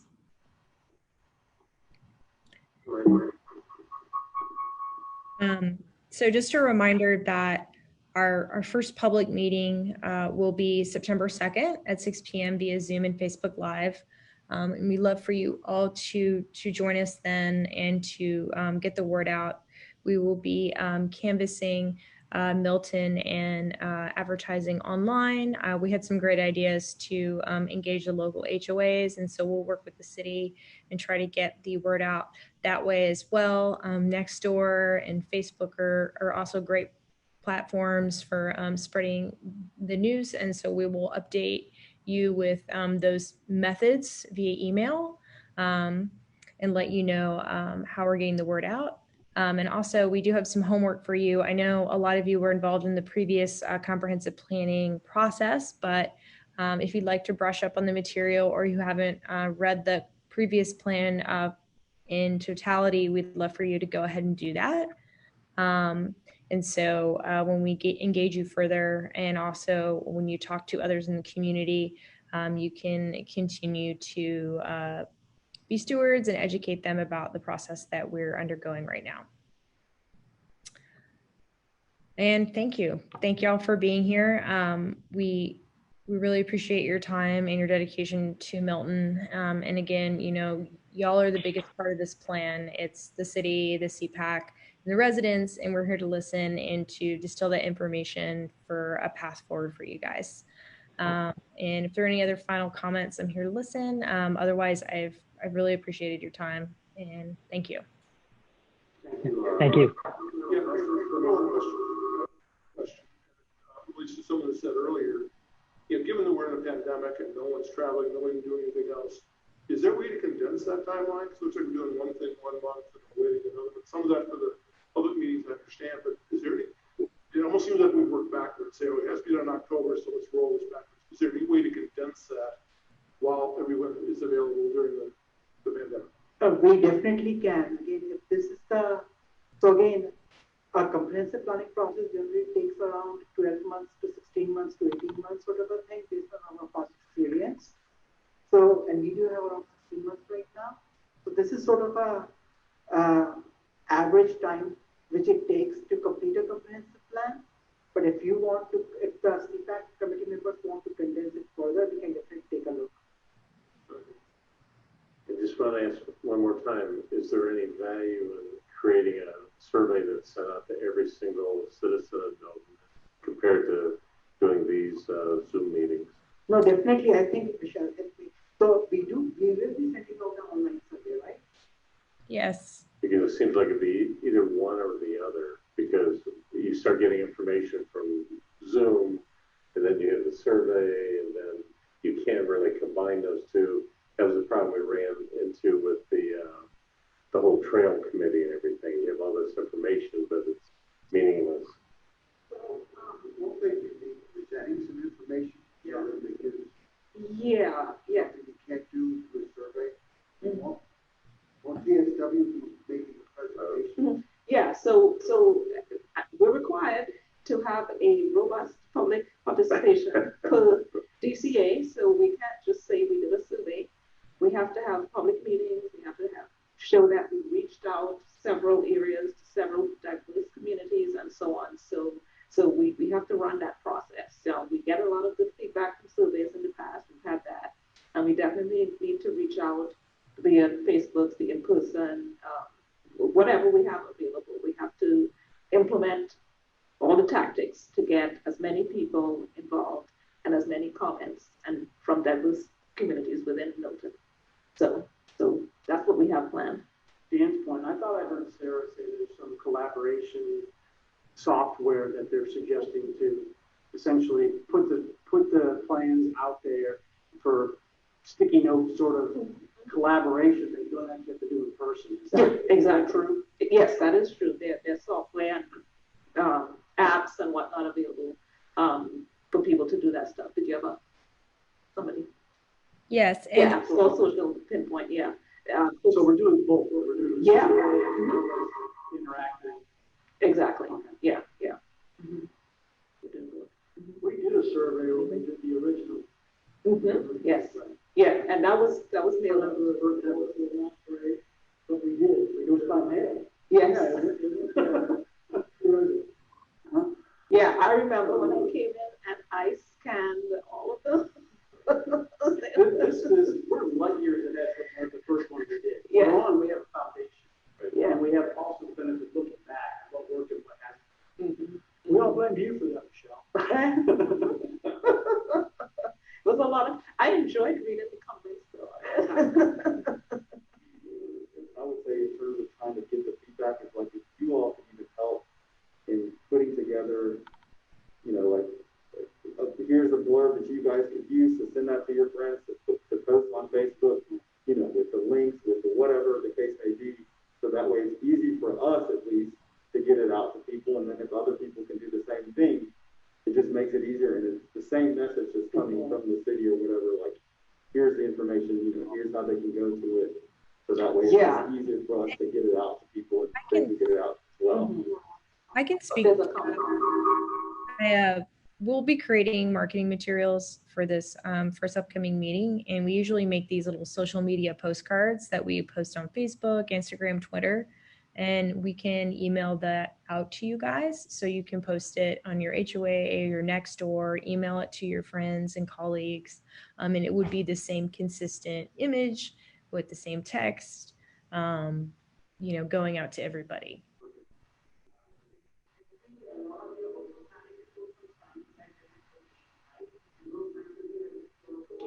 Yeah.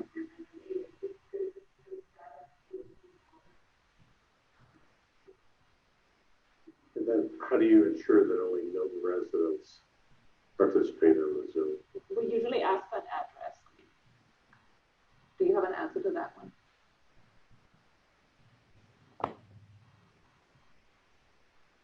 No. Oh.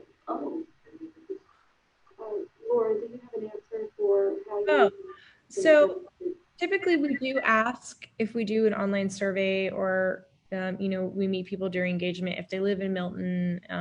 But this plan, affects more than just people that live here. It may be somebody that visits here because they love a local restaurant or they really enjoy a certain type of business in the area, or they may have an office in Milton and work somewhere else.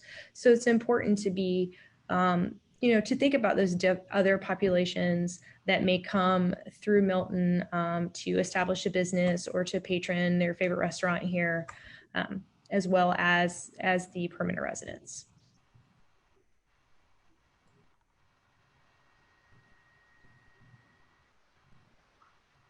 Anything else?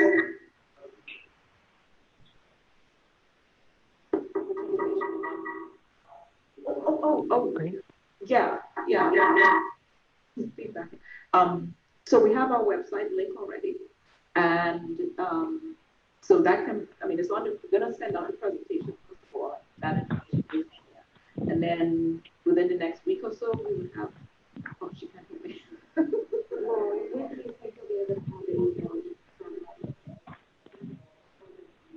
Yeah, it'll be soon. Yeah, definitely way before our September 2nd meeting. We would have, everything we need to publicize that, so that everybody could join on for that September 2nd meeting.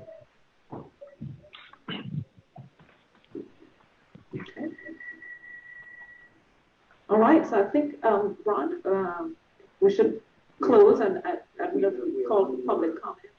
Public comment. Are there any online? No. Any present? Yeah, we have another opportunity for public comment. Liz? Please step up to the.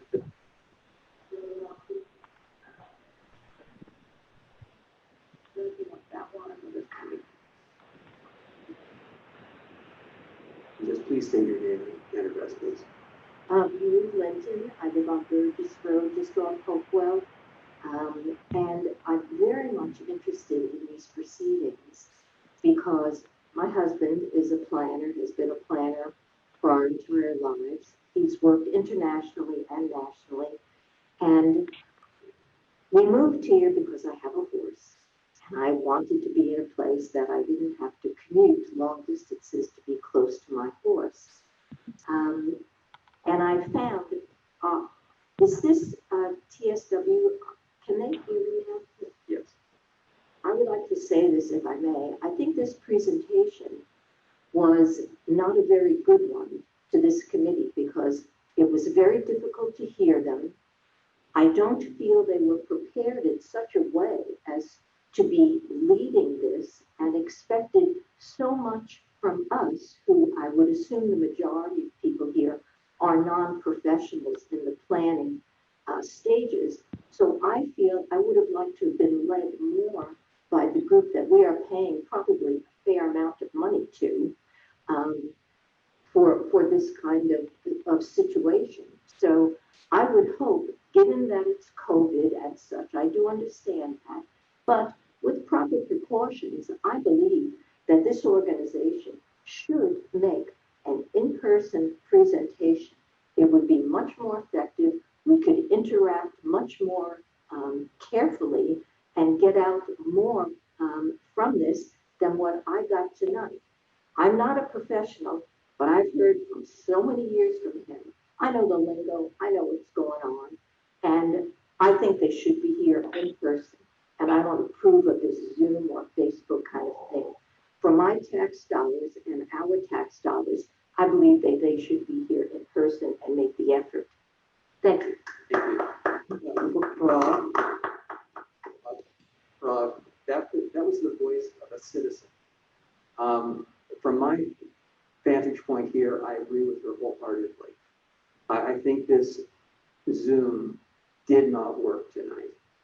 And I would suggest that we consider other venues if we feel ourselves to be too strapped by space here, and perhaps moving to one of the high schools that are here where we could take over the field house and get the social distancing we need so that we can have something that's much more interactive. That's just my personal opinion.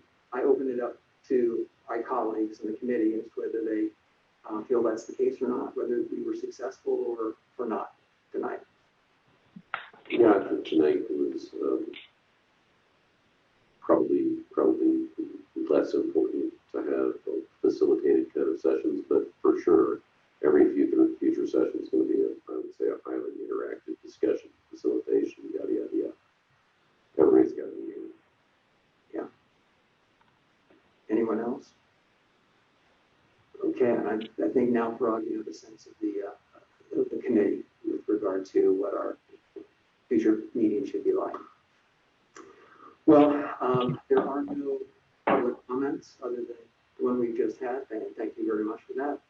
We can now move to adjournment. Do I have a motion? So moved. A second? All those in favor? We're done. Thank you all very much for tonight. Thank you. Thank you.